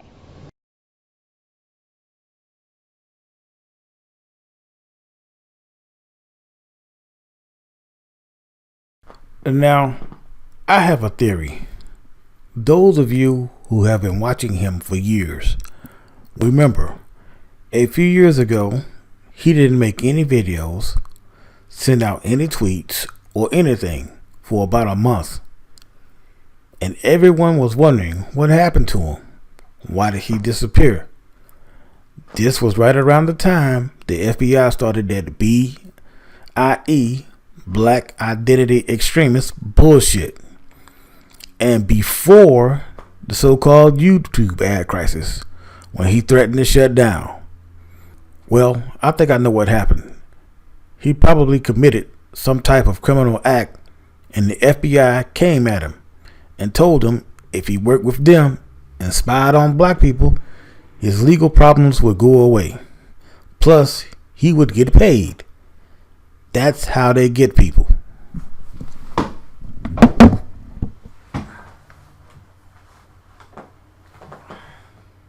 Real Sports has obtained a surveillance tape made by the FBI in 1983, but never seen before by the public. It shows Victor Quintana and Al Sharpton. The subject, a major cocaine sale. According to Quintana, Sharpton would get a cut of the drug deal, and they'd launder the rest through their boxing venture with Michael Francis.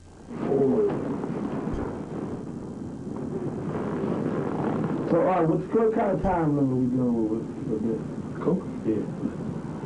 Couldn't be the end. It could be the, but at the same time, I got my 4 million coming loose in April, 6 weeks from now. Is that good timing, you think? Probably. Now, I can get a pure Coke, which is like 99 stuff, for about 35,000 a kilo. But I got to get, more than one. Right. I mean, if we're going to do this thing, no, you talking about some real. 10 kilograms is like 350,000. That's a drop in the bucket. We can go bigger. Later, Quintana offers Sharpton a 10% cut for lining up a buyer. Every kilogram we bring in 3,500 kilos. How's that sound? So if we bring in 10, you make 35,000. But that's a chicken pocket. So he can. What he's going to do, he'll do what much more. They can do it, 100 times over. Much little supply of 100 times over. We tried to play the tape for Reverend Sharpton. Let me just show you one thing. No, I'm not interested in seeing it.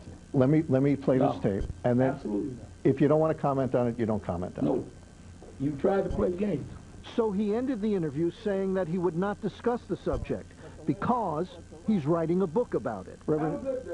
But after several hours, Sharpton reconsidered, and he sat down with us again a few days later.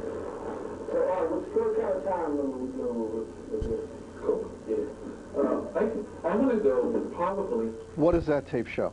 A total attempt to set up and criminalize people, because some people in law enforcement, for their own reasons, want to see certain people criminalized. People that question people in law enforcement. But you do begin this conversation by saying, what's the time frame we're dealing with here? And Quintana asks you Coke, and you say, yeah. So you initiated that conversation. Oh, absolutely not. Why would, first of all, he's proposing a deal that never happened, didn't exist. And my thing was, how do I get out of here without being intimidated and try to act like a tough guy myself? But according to FBI sources, when agents first showed the tape to Sharpton in 1983, he asked them, "What do I have to do to stay out of prison?" Their answer, "Become an FBI informant." What do I have to do to stay out of prison? Their answer, "Become an FBI informant." What do I have to do to stay out of prison? Their answer, "Become an FBI informant." What do I have to do to stay out of prison? Their answer, "Become an FBI informant." According to our sources, Sharpton agreed and worked undercover for the FBI for 5 years. Dart Hard Perry was only facing 2 years when he sold out. Just imagine someone weak who's facing 10 years or more. Phil's punk ass probably couldn't even do 2 days in jail. I believe the FBI helped him build his channel up as a way of paying him instead of paying him directly. So there will be no paper trail of payments connecting him to the FBI, and they could deny everything. It would be virtually impossible to trace it back to them. The FBI probably got Google to push his videos so more black people will see them.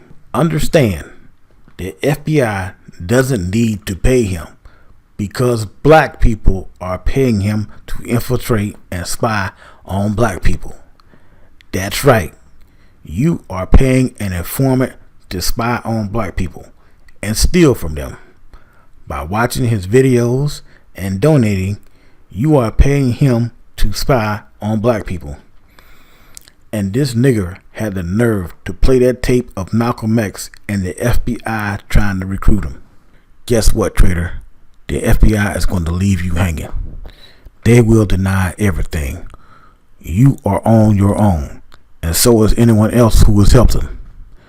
Do you think the FBI wants black people and other American citizens knowing that they have people on social media who are pretending to be on their side and support certain causes that are actually spying on them, like they do in communist countries, like dictatorships? And black people, do you think he wouldn't do something like this? Look at how bad things were for us in the 60s, and you still had black people being informants, willing to sell their soul for $1. You had Jews who were helping the Nazis kill other Jews. As bad as apartheid was, you had black police doing the bidding of whites, and blacks pretending to be against apartheid, spying on the Mandelas. You had slaves turning on other slaves who tried to escape. Imagine trying to escape from hell and someone tells on you. Does anyone remember when he asked Dr. Claude Anderson to come on his show several times and Dr. Claude never responded? Let's see here. What we got?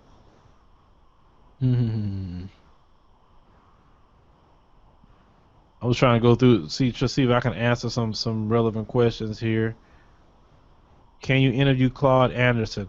We have been trying to reach out to Dr. Claude Anderson, but everybody say he's old school. He's not on the internet like that, email and all. They say you got to actually try to physically call him. So it's difficult to pin him down too. But we tried.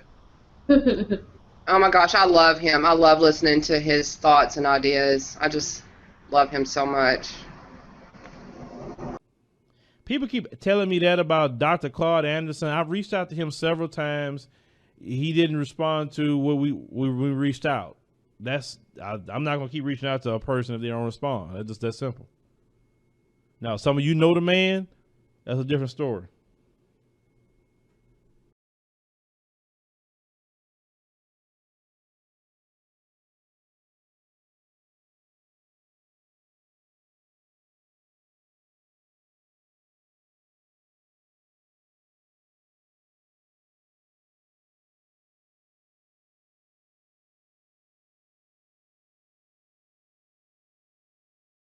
Maybe Dr. Claude knew something the rest of us didn't, like Fat Phil from Houston was hacking.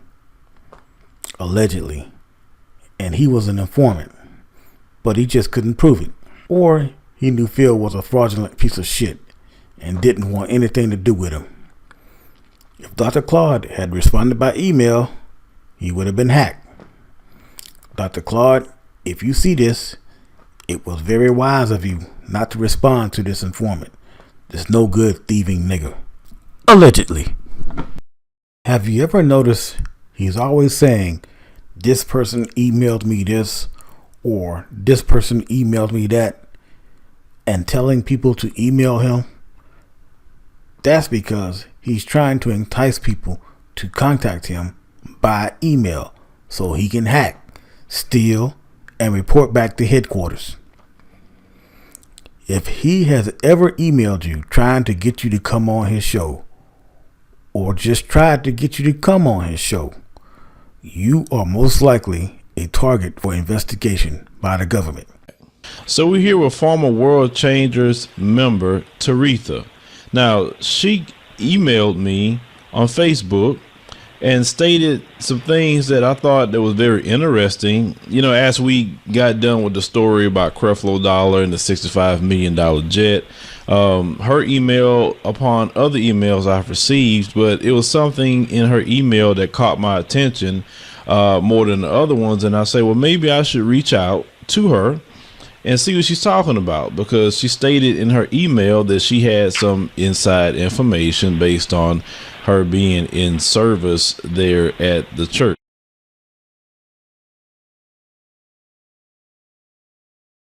And if anyone has any kind of contact information for the sister by the name of Melissa McKinnis, I'm putting this out here publicly, the sister that lost her son with the white supremacists, hung her son, and she found him in the backyard, Danye Jones.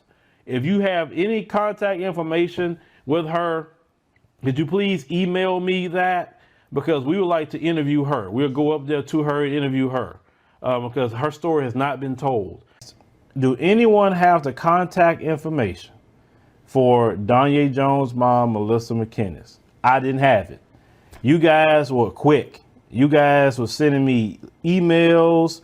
You sent me things like this. So I want to thank you guys for helping us with that, because I don't know who's out there watching. You don't have to announce yourself on the stream or nothing, but you can come behind the scenes. You can email us. We'll try to direct you in the right path. You know, whatever group it is, men that want to help, they need protection. We're calling on the men of St. Louis County to help out. We need the brothers. And if the sisters want to join, that's fine too, but we need the brothers. That's their job, to protect the community. He was calling on black men to go down St. Louis County and help protect this sister, which isn't a problem. But you know what he did with those emails, don't you? The motherfucker probably gave them to the FBI. And now they've probably labeled you a black identity extremist. Oh, I see. I see Taz in there. Taz, what's your email, brother? I don't know your email. You want me to send it to him? Yeah. Send him the link if you want to jump on. Okay. Yeah, I don't know if Taz saw that video or not. I don't know. But I guarantee you, if Taz see that video, he gonna get pissed off. How can people contact you if they want to email you? There may be other white women in your same position that would like to maybe get some advice from you. Yeah. Well, let's see. I guess on my my Facebook, I could post a link under the video, or I could give you my link, and you could, when you post the video, we can put my link in the description. How about that? We can do that. And so, okay, so we'll post a link in the pinned comment, and you guys can contact Tanya if you so need to. So, Tanya, they said we appreciate all the knowledge and continue fighting the good fight. Oh, thank you, Phil. I appreciate your knowledge too. Absolutely. And they spy on white people too. Keep that in mind. Marianne Williamson, you want to give black people reparations? Okay. He probably hacked you too.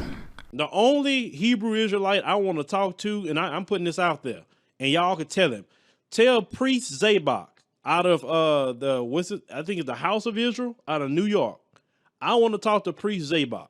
That I want to talk to. Tell Priest Zabak I want to talk to him and want to bring him on the show. He'd be the first Hebrew Israelite I bring on. Priest Zabak, buy a new computer and never go online with your old one again. The files you have on your old computer, don't transfer them to a new computer. Just watch them offline on the old one. Close your internet account and get a new one with someone else's name. Monty Woodgrain, a few months ago, you said that Phil sent you an email and that you responded. Did you click that link? Did he have a link in there? If you clicked any kind of link, he got you. And y'all keep in mind, this motherfucker can see everything that's on your computer, all your financial information, all your banking information. He knows everything that's on your computer.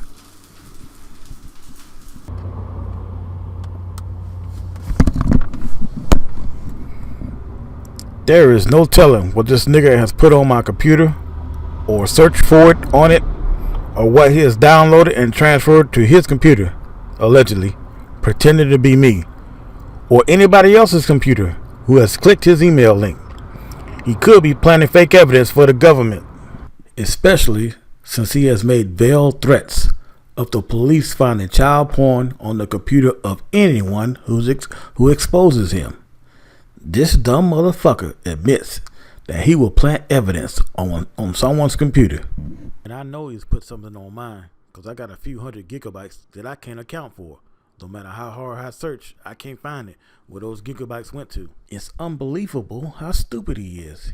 He hacks me, he steals from me, he mocks me, and then he commits more crimes in his podcast with veiled threats about committing more crimes. You should listen to his podcast and ask, why are you so worried about someone exposing you, Mr. Big Time Christian? Why is he threatening people for exposing him unless he has actually done something? Why would anyone make a podcast about being exposed unless they actually did something? How would he know what specifically is on someone's computer to threaten them with unless he put it there? We all know child porn is a white man's thing. He is being very specific as to what the police will find on someone's computer. You do all this exposing, Phil, Umar, Quanell, preachers, etc. But when it comes to you getting exposed, you make threats. I have never heard any of those other people threaten anyone. I guess you have a lot more to hide, don't you? Anyone who has ever worked with him or for him or sent him emails, I am telling you right now, you need to go out and buy a new computer and a new router and have your computer inspected by an expert to see if he has hacked you or put anything on it as a way to blackmail you. It doesn't matter if you have antivirus because you clicked the link, which allowed them in. And never again send anyone an email through their link. If you think I'm the only one that he has done this to, then you're a fool. Michael Jai White, Tariq Nasheed, T. West, and others especially, if he has ever had you on this show and you email him, you are screwed. If you ever emailed him news stories like I did, then you are screwed. He might not be stealing from you, but he's definitely spying on you, allegedly. If you had any business ideas on your computer, he probably sold them too and got rich off of them. He probably has hundreds, if not thousands of terabytes of stolen info. Yeah, Phillip, I have a feeling Michael Jai White and a few others want to talk to you in person. You done fucked up now! I think someone's going to get their wig split. You're going to get your wig split. You might end up reading Willie D's Nikes if he's not in on it.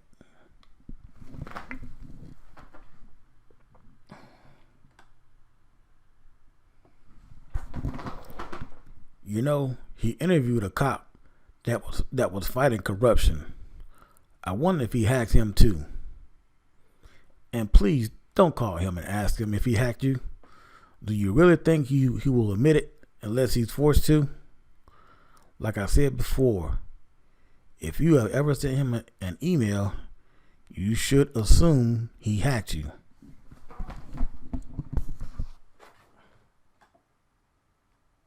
And by the way, just to let y'all in on something, just in case you don't know, did you know the FBI can put things on your computer and hide it without you ever knowing or being able to find it, like pictures, videos, and so on?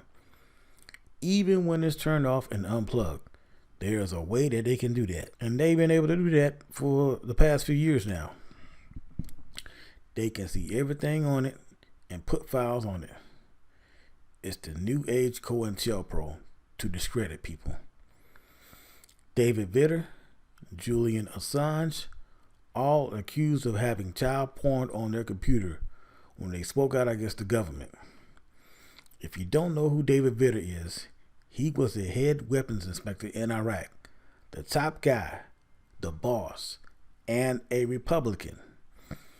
But when he was honest and he said Saddam had no WMDs and showed anger when the U.S. was planning to attack Iraq because of WMDs, all of a sudden, he is a child molester with child porn on his computer. When he goes against the government and says there are no weapons of mass destruction in Iraq.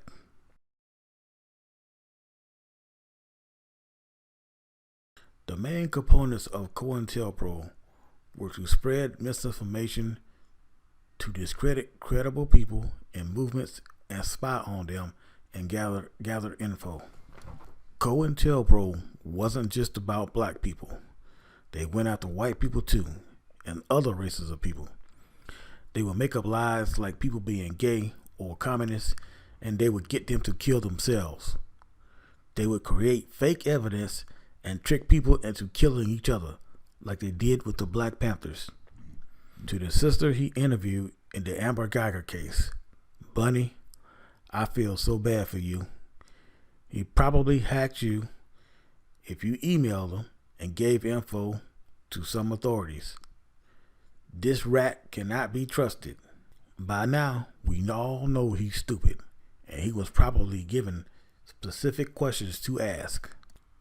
If you have some type of legal case going on, I seriously advise you not to talk to him, because most likely he is an informant for the government. Allegedly. An informant's job is to blend in and to gather info, to get inside your head and to know what you're thinking, not necessarily make criminal cases. Do you understand? They are not always trying to get you arrested. They spy, they gather info, and they report back to headquarters. What better way to do that than to have someone like him on social media getting you to trust him and you leaving comments on how you feel about certain issues? Makes it a whole lot easier for the government to pick their targets. When someone is an informant, the government doesn't watch every single thing that they do. They don't keep track of all their moves. They're like freelancers or independent contractors. And more importantly, just for our audience to understand, when we talk about these agents, these suspected agents, we're not talking about, you know, I think people, when they think of the CIA or they think of MI6 or any of the intelligence agencies, the Mossad, they imagine these spies that are like James Bond type spies. These are just individuals that happen to be gathering information on behalf of the U.S. government that were presumably Chinese and not Americans or British or Israelis or whatever, that were gathering information at the request of the United States, sharing that information, obviously getting paid for it. But we're not talking about like agents, like CIA agents, are we? Not at all. We are talking about just individuals, as you said, almost certainly citizens of the People's Republic of China. Now, before y'all watch this next clip, I want you to mark this. Mark the timer. And when you start watching part 2, and when you get to that bald-headed bitch and his friend and them talking, I want you to come back and watch this clip and then watch that. I was saying this back in 2016, 2017. Because they were fucking spying on me. And they knew I was talking about them. Ken, what is Iron Fist? It's a code name. It almost sounds like it's from a dystopian science fiction movie. I couldn't believe it as I read the documents. I had to blink and wonder if I was seeing things. But Iron Fist is the code name for the FBI program by which they would surveil and actually recruit informants within Black identity extremists. And if you look at the document's definition of this, I should have mentioned this earlier, they actually define its origins as having been in the Ferguson protests following the police killing of Black youth, Michael Brown. And I absolutely believe the government is spying on the Young Turks too. And not just them, but any liberal or even any conservative organization that goes against the grain. I mean, if you think they're just out here spying on black people, you're crazy. They're spying on everybody. Look at me. I'm a nobody. I have no online presence, really. I'm broke. I don't have the means to do anything. But the fucking FBI is spying on me. So if they're spying on me, a little guy, a little nobody, I know they're spying on the big people. If you're not a perfect little selfish drone who just goes to work and drinks a few beers and leaves it at that, they're spying on you. If you care about people other than yourself and who aren't in your immediate family, they're spying on you. If you are an activist of any kind, and not even an activist, someone who maybe studies history or studies politics and wants to learn things, they're spying on you. If you are a truth seeker and don't just believe anything that the news tells you, they're spying on you. Now, even though that clip was talking about China, they do the same damn thing here. I got videos going back into the 90s talking about how the federal government and local government and state governments were tapping payphones all over the place at airports and just payphones, period. And they weren't suspected of any crime of being committed on these phones. They were just randomly tapping and listening to everybody and spying on everybody. You should look up Echelon and look what Bill Clinton was doing during his tenure as president. And this message right here is for everybody in the damn country. You do not live in a free country. They are spying on everyone, and I guarantee you they are stealing secrets from small corporations too to give to the big corporations. I guarantee you they're stealing people's products. And stealing people's ideas.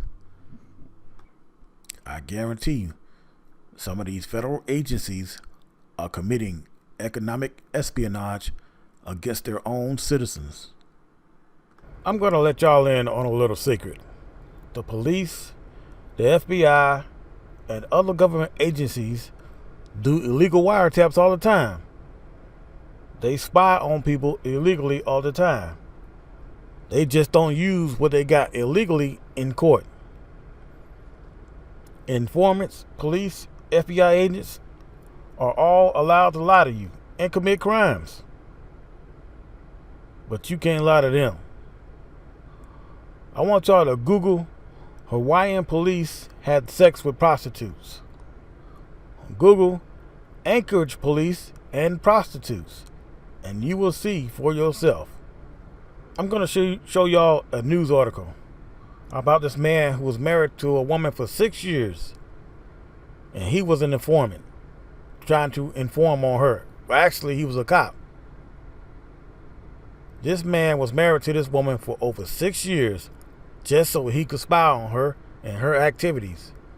And she was a environmentalist. She wasn't like no terrorist or no shit like that. She was just an environmentalist. These are the links they would go through to spy on you. Some of you made it hard to believe, but Google, Facebook, Twitter, and so on, they all work with the government. Just ask Phil. And you don't realize that the police, the government, they all on the internet. They watching, they listening. Why do you think they want your phone number when you sign up? To make it easier for the police or any other authority to track you down. You see, that's why he got on YouTube mocking my YouTubers or agents material before I even put it out. And I still haven't put it out because he knows it's true and that I was talking about him and his bald-headed friend. They are working for the feds, allegedly. I didn't even mention them by name or give the slightest hint as to who I was talking about. But somehow, magically, they knew automatically I was talking about them, allegedly. Somehow, they knew I was talking about them specifically. And they don't know who the fuck I am. And the idiot used the exact same title in words as I did. I already know what he's going to say. Someone in the comment section said it. When you watch part 2, if that doesn't convince you that he's spying and hacking, then I don't know what will. No one who is working for the feds is ever going to admit it. Just like Reverend Al didn't admit it. That's the first thing they teach them. Never admit it. Even if you have a gun to your head. Remember what Malcolm X said about black elites being paid to help to control black people? The government doesn't write checks anymore to big time informants. They give them businesses to run. Now just ask yourself, why would he mock something like that unless he knows it's true? He knows about COINTELPRO and other spy programs instituted against black people. So why would he mock someone for saying there are spies out there? Well, let's ask him. Let's see what he has to say about agents. Phil, tell us about agents in the black community. Then in the midst of that, they have agents. They got agents in our community. They got agents in the black community. They got agents in the Mexican community. And these agents are filled with the doctrine of them, but they look like you, and they look like me, and they look like me, and they look like me, and they look like me. They tell you, don't join together with your Mexican brother. Don't join together with your black brother. You should hate your black brother. You should hate your Mexican brother. You should kill each other. You should hate each other. You know why they do this? Because the greatest ones who's causing discord among our people is people of our own color. You know why? It's because they work for them. And they know you will listen to people that look like you more than them. Think about it. Yeah. Y'all think about it. I mean, what's done in the dark always will come out in the light. Yeah, Phillip. I think people are starting to see what was done in the dark. And now it's coming to light.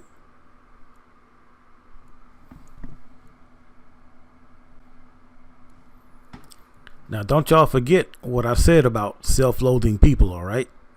They tell on themselves. And how in the world can you go on the internet and say all kinds of stuff about white people and show your face and keep a job? If you are financially independent, that's one thing. But if you need a job, like most adults, that's another. And notice he just brought her on his show out of nowhere. No one knew who she was. This isn't the first time, the second time, the third time, or the fourth time he has done something like this, because he is too comfortable in doing it. Either he has been committing criminal acts like this for a long time, or he has some type of entity backing him up, like the government, allegedly. Criminals don't get that confident and obnoxious the first time they do something. even when he is trying to explain himself for his lies about his wife, he's stealing from me, allegedly. He lied to everyone and said his wife was Latin and black to boost his credibility. Now, I know some of you aren't going to like this, but I'm going to say it anyway. It's a non-issue for me who someone is married to. It's absolutely no one else's business. That is high school juvenile behavior. Sticking your nose in someone else's relationship where it doesn't belong. As long as it isn't someone like Jesse Lee Peterson or Sheriff Clark who trashes black people and then marries a white woman, then that's different. You have every right to go after their ass then. Now back to Phil. I usually don't pick on somebody because of their intelligence level. I think that's a pretty rotten thing to do. Most of the time, someone's intelligence level is beyond their control. And I don't think of myself as very intelligent. I'm in my late 40s, and I am what used to be average intelligence. Watch the movie Idiocracy, and you'll see where I'm coming from. But one thing, I am not stupid. And even when a person is not that intelligent, they know the difference between right and wrong. But since he's an agent and a liar, allegedly, fuck him. I'm gonna crack this dumb nigga's skull. Figuratively, of course. And usually, I wouldn't say anything about somebody's wife, but I'm going in on that hog-headed bitch too. Because there is no way he is doing this to people, and she doesn't know about it. Allegedly. According to him, his wife knows everything. My wife knows exactly who I interview. I tell her everything about the platform. She knows everything from one end to the other. There's nothing hidden from her. Everything I put up is public.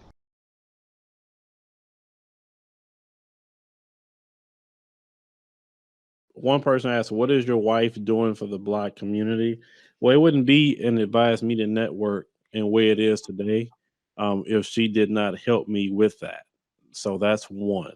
So if that's her contribution, and knowledge and information is power. If you don't understand that, Sister Lisa, excuse me, puts out a lot of videos that I didn't even know about, and some good videos.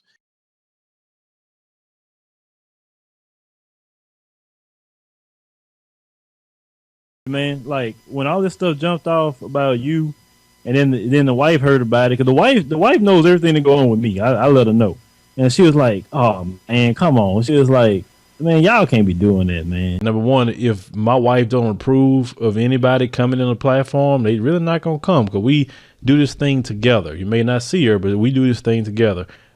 Trust me and believe me, my wife is very involved in this platform, and part of the success definitely goes to my wife when it comes to this platform, because she just saw some things that I should be doing and motivated me and pushed me and supported me and was willing to make the sacrifices to help, us build what we have at least today. And even other things that we may have going on, she's definitely directly involved with that.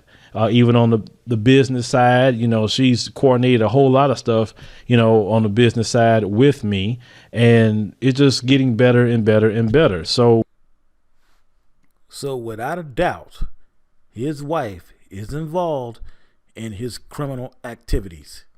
Later on, I'm going to show y'all him say that his wife was helping him make those ratchet videos about black women. Damn, y'all ain't got to yell. Okay, I'll play that shit right now.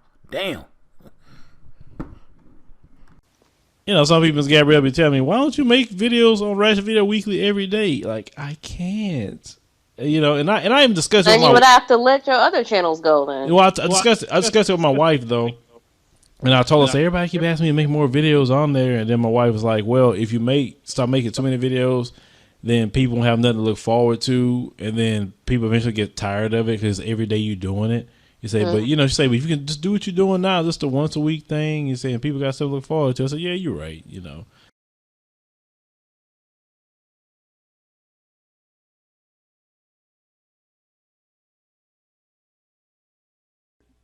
The white women that date black men, they specifically will only date black men that they perceive do not like black women. You will not convince me that there's a white woman on earth that's interested in black men and she thinks that he likes black women. He does not like black women. This is what he told me. He said he doesn't like black women at all. Well, you was talking about people that make videos about, oh, well, why this group of people is better than the other. And you say maybe the black dude. And I've seen some of the videos of black dudes sitting there trashing black women with the white female sitting there. I can tell you right now, he's dating a white supremacist. Because only a white supremacist female will be cool with him just constantly talking and trashing black women. Because, and that's something I wanted to get into too. It's like some of these brothers don't even realize they dating white supremacist females. Because if she was a real type woman, she was like, why are you talking about them for? Like, it got nothing to do with me and you. I used to make a lot of black women upset, very upset.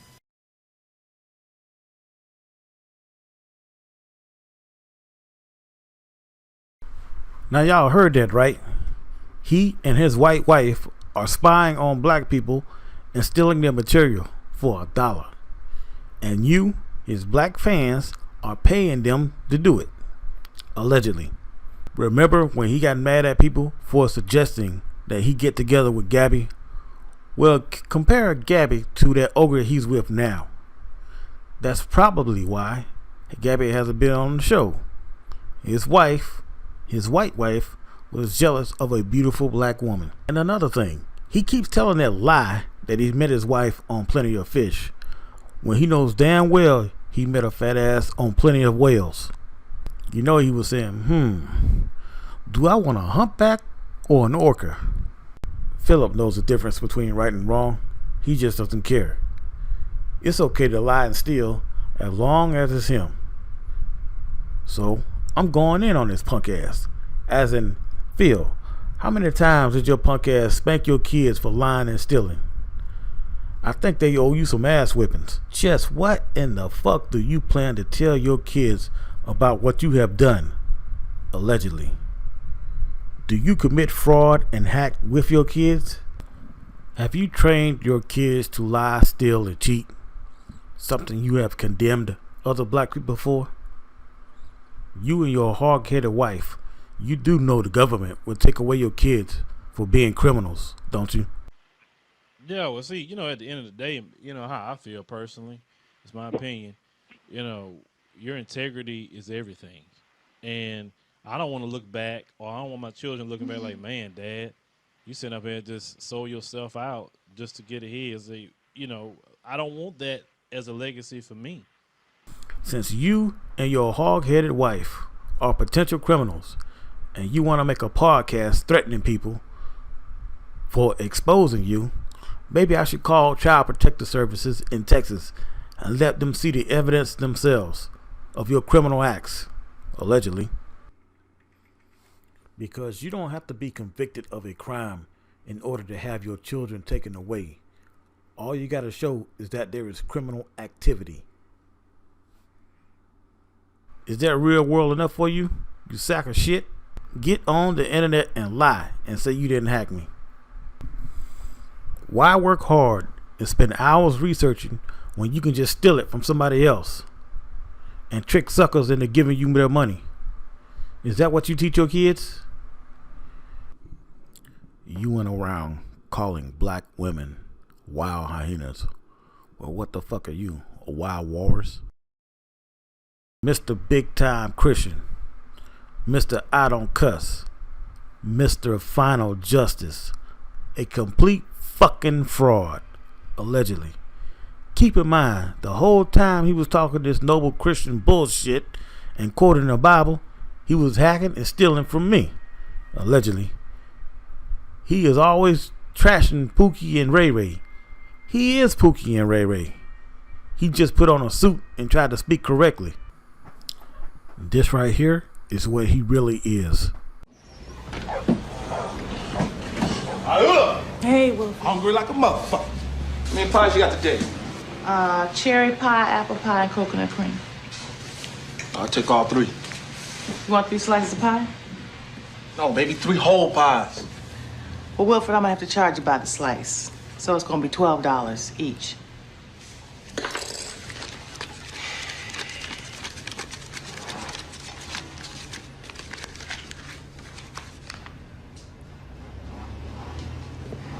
Okay. Bring me a whole pot of coffee too, please. What's up, brother? How you living? Depends on what comes next. Yeah, well, you living minute to minute, man. I used to be like that.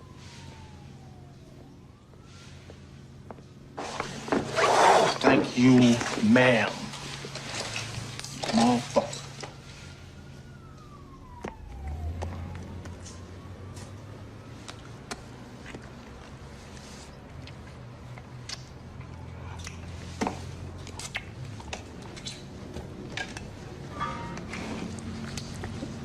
What's your name, huh? Socrates. That's somebody famous, right? Yeah, a long time ago. See? I ain't no fool. I know some shit. My name is Wilfred. My niggas call me Willie.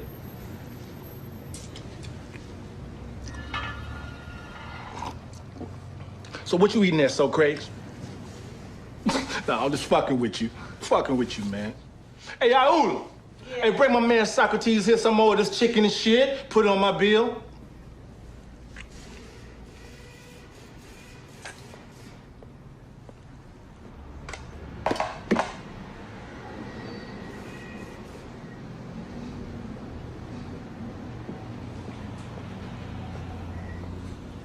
Oh, man, that's nice, huh? I bet she give you some of that for free. Ain't nothing in this life free, brother. What you work at, brother? I'm looking for work. Huh? So what you think I do? See, now you got scars on your hands from fighting. That bullet hole in the side of your neck. You ain't dealing no drugs, but you done damn sure used them. See. Yeah, you got a fast eye. You got a quick tongue. Actually, that make you a thief, common thief. I don't like thieves much. See? I be out here trying to find a job. People think I'm crazy. But kids look at you and think they're working for fools. That's damn good, Socrates. Oh, that's damn good.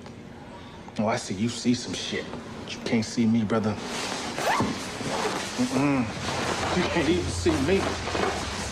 Put on a running suit like this here. Jump on a goddamn bus and run my ass straight to the Beverly Center Mall. Steal me a car. Put a hat or a bandana on my head.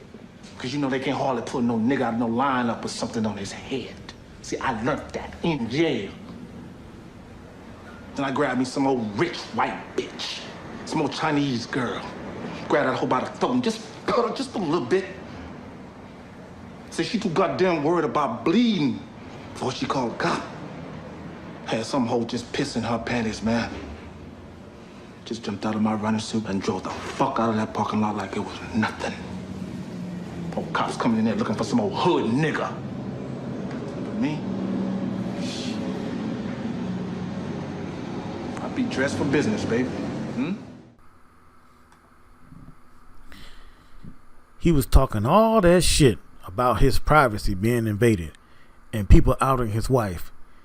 And here he is the whole time hacking into people's computers and stealing their work and spying on their personal info. And he was probably turning your cameras on without you knowing. Hackers can also do that. Since he hacked my computer, allegedly, and knows everything about me, he has pictures of me and my family, allegedly. He knows I work long hours for little pay. He knows my finances aren't great. He knows I have been in car accidents that have hurt me physically and financially. He knows I have health issues. So he is stealing from a low-income black person to enrich himself, allegedly. This no-good thieving nigger who doesn't give a shit about black people has gotten rich off of stealing from a black person who does care. He wants you to pay him for what he has stolen from someone else. And this dumb piece of shit nigger had the nerve to take personal shots at me for not joining Patreon and paying him for stealing from me. And when your kids see this, if they aren't in on your fraudulent bullshit, it's your fault. Whatever ridicule or stress they face, it's your fault. You're always trying to quote the Bible. Well, what about the part that says your children will pay for your sins? Now the whole world will know what you are, and your children will suffer for what you have done. Speaking of kids, I wonder if Phil have hacked into the kids that send him emails. Is he spying on children too? He has said numerous times that children send him emails. I heard you earlier stating that this one teacher, you wanted to impress him because he was dealing with an issue of possibly becoming a thug. And we have a lot of kids that watch this show. I mean, they write me all the time about issues they deal with. Did you feel any kind of peer pressure to become a thug, or just something that you was just possibly just thinking about, or feel that's the only way out? Now, did you all hear that? Kids email him all the time. So if he is an FBI informant, which I highly suspect he is, or he's collaborating with some racist organization, he's spying on children. He's hacking children and can turn on their cell phones and everything else, the cameras and everything. And probably just not him, all of his fucking hacking crew spying on kids.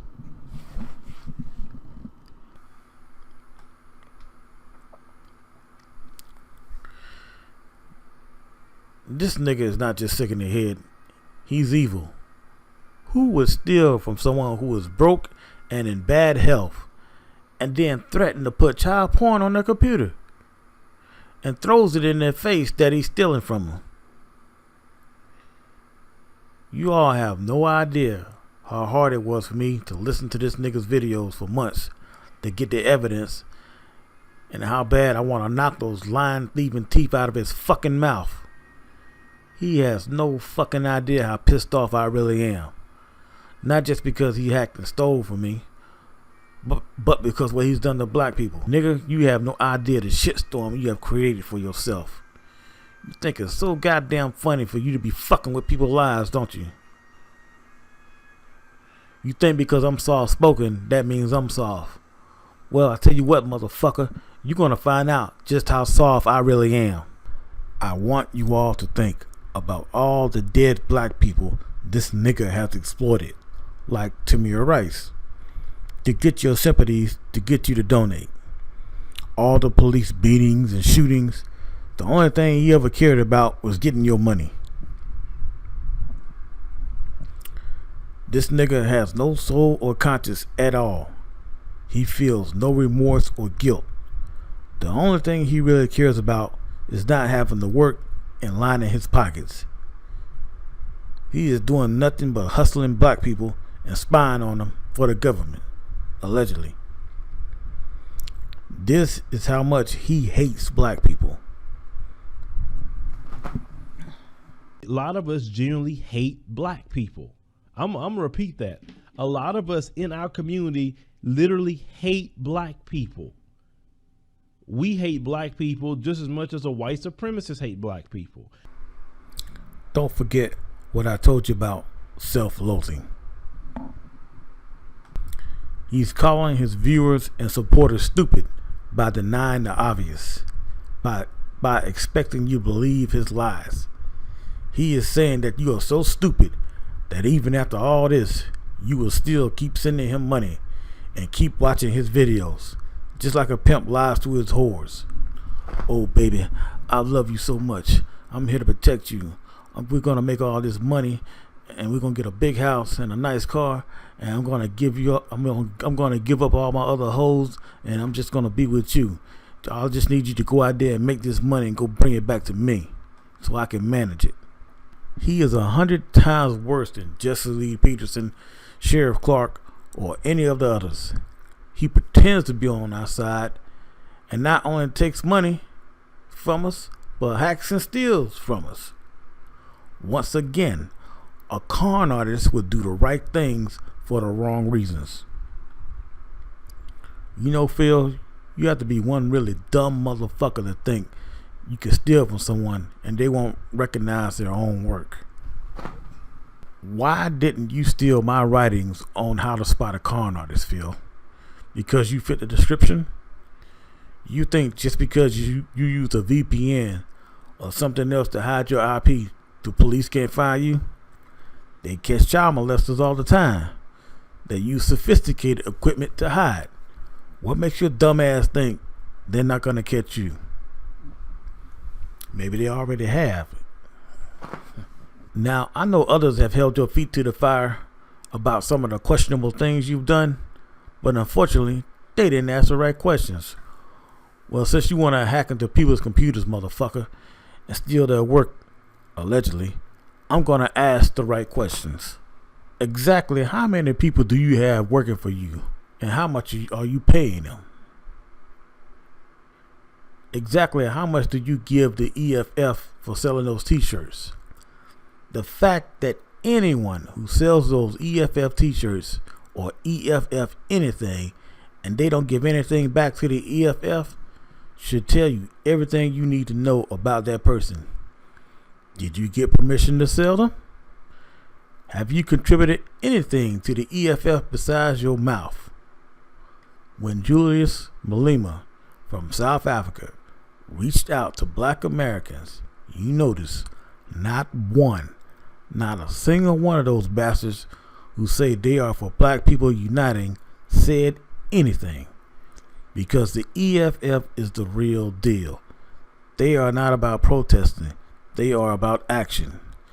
And have you noticed they are quick to sell those EFF t-shirts on Teespring and make $1, but ignore him when he reaches out. They were talking all that shit about black people in the diaspora uniting with those on the continent. Now they keep trying to find reasons to fight with them. Number 3. With all the money he has made from YouTube over the years, why hasn't he started a business to support himself? He probably has, you just don't know about it. Why does he want you to pay for everything? Watch this next clip of him very closely. And you know, we see, unfortunately, there are some within the white community view black issues as a hustle. They trying to make money, and we see this over and over and over again. Because, you know, talking about black people is a hot thing to do. It's gonna get you clicks and you're gonna make some money, you know. That was another one of his psychological tics, him wiping his face when he said that. Every time he lies or he does some type of self-loathing, you know, trying to punish someone else for what he does, he has some kind of body movement like that. And you all will be seeing quite a few facial tics. Number 4.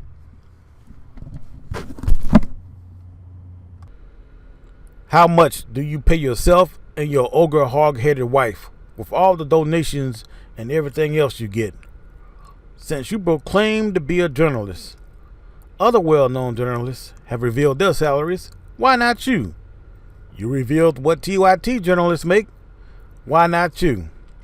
Why won't you show us how much you make since you put other people on blast? Now, remember, as I stated before, follow the money, you understand things. Even our brother, Jesus, who was a brother like myself, stated, where your money is, your heart will be also. That was stated long time ago. So, in relation to the Young Turks, let's talk about Anna first. Now, her real name is Anahit Misak Kasparine, right? She's 5'3", 31 years old. Now, when I saw this, I said, wow, she's worth $2 million? I said, what they got going on the Young Turks that they worth $2 million? So then I looked into him. Mr. Chink there, and he's a short guy actually, and he's worth between $5 to $10 million. I say, okay. Years ago, when TYT asked for donations to build a new studio, you trashed them. Then you turned around and did the exact same thing, asking for over $60,000. What did you do with the money? You received over $17,000 in donations. That backdrop you have and desk sure as hell didn't cost 17 grand. You can get a green screen set up between $80 and $150. Understand, it's money. I've looked into this stuff, and that set they have, all the stuff they got going on is all money. So you have to understand that. Now, around that same time period, around 2013, they did a Indiegogo to build their studio. Now, at that time period, they raised $404,000 over 3,673 people. This is why I keep talking about, if you can have 3,000 people on Patreon, if you can have 3,000 people who are dedicated to do different things within the community, you can do a lot. And even crowdfunding. Now, I don't know why they're crowdfunding at this point, and I think it's unethical to crowdfund when you already got millions of dollars, but hey, some people don't care about that. But like I said before, if it was Phillip that had $20 million and you find out Phillip got $4 million, y'all would light me ablaze to be asking y'all about some Patreon. Y'all would. Y'all say, man, you greedy. Man, you sitting up here, we know all the millions of dollars just coming in your pocket and you asking for a Patreon, or you asking for this and that, but they can get away with that, okay? We are trying to build a studio that is ready to go on television and it will be state of the art. Now, we're trying to raise $65,000 to build this studio. ErectorSets.com has drawn up what you will see on this video. And the moment we get the funds, we can call them and they'll come to build our new studio.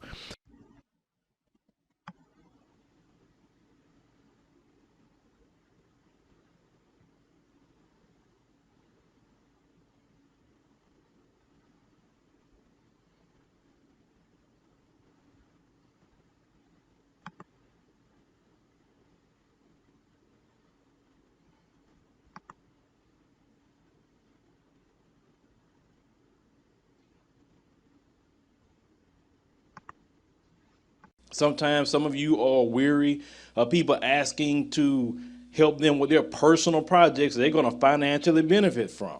Something that I won't ever do. I will not ask you to benefit me personally. I don't need nobody's money to benefit personally off of anything. If I don't have it, I just don't have it. And I'll wait to get it. I had people tell me when my other camera went down, why don't you try to get some people to help you donate? No. I use old messed up webcam until I get the camera that I want. And I had that webcam for months before you see me change to this camera all of a sudden. Because I will not ask nobody for anything regarding to my stuff. If it's my stuff, then I need to fund it. If it's a project that belongs to me, then I need to fund my own stuff. Now, y'all know what's coming, right? You know what's coming, don't you? Oh, shit. Also, let's talk about that. You're not supporting people if you're not financially supporting. I'm going to repeat that again. You're not supporting if you're not financially supporting. We spending all these billions of dollars on Nike every year, but we don't spend money with black people. Let me tell you something about news and information. It costs a lot of money to do so, okay? And if you're expecting us to get up and make videos and keep you informed and let you know what's going on when the mainstream media is trying to BS and deceive you, it costs funds to do so.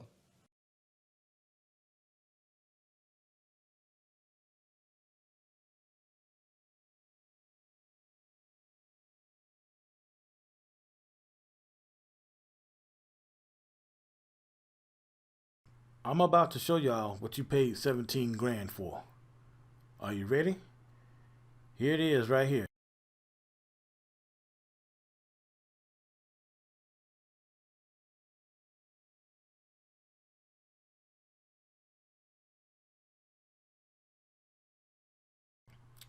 Now I'm going to show you how much green screen setups cost.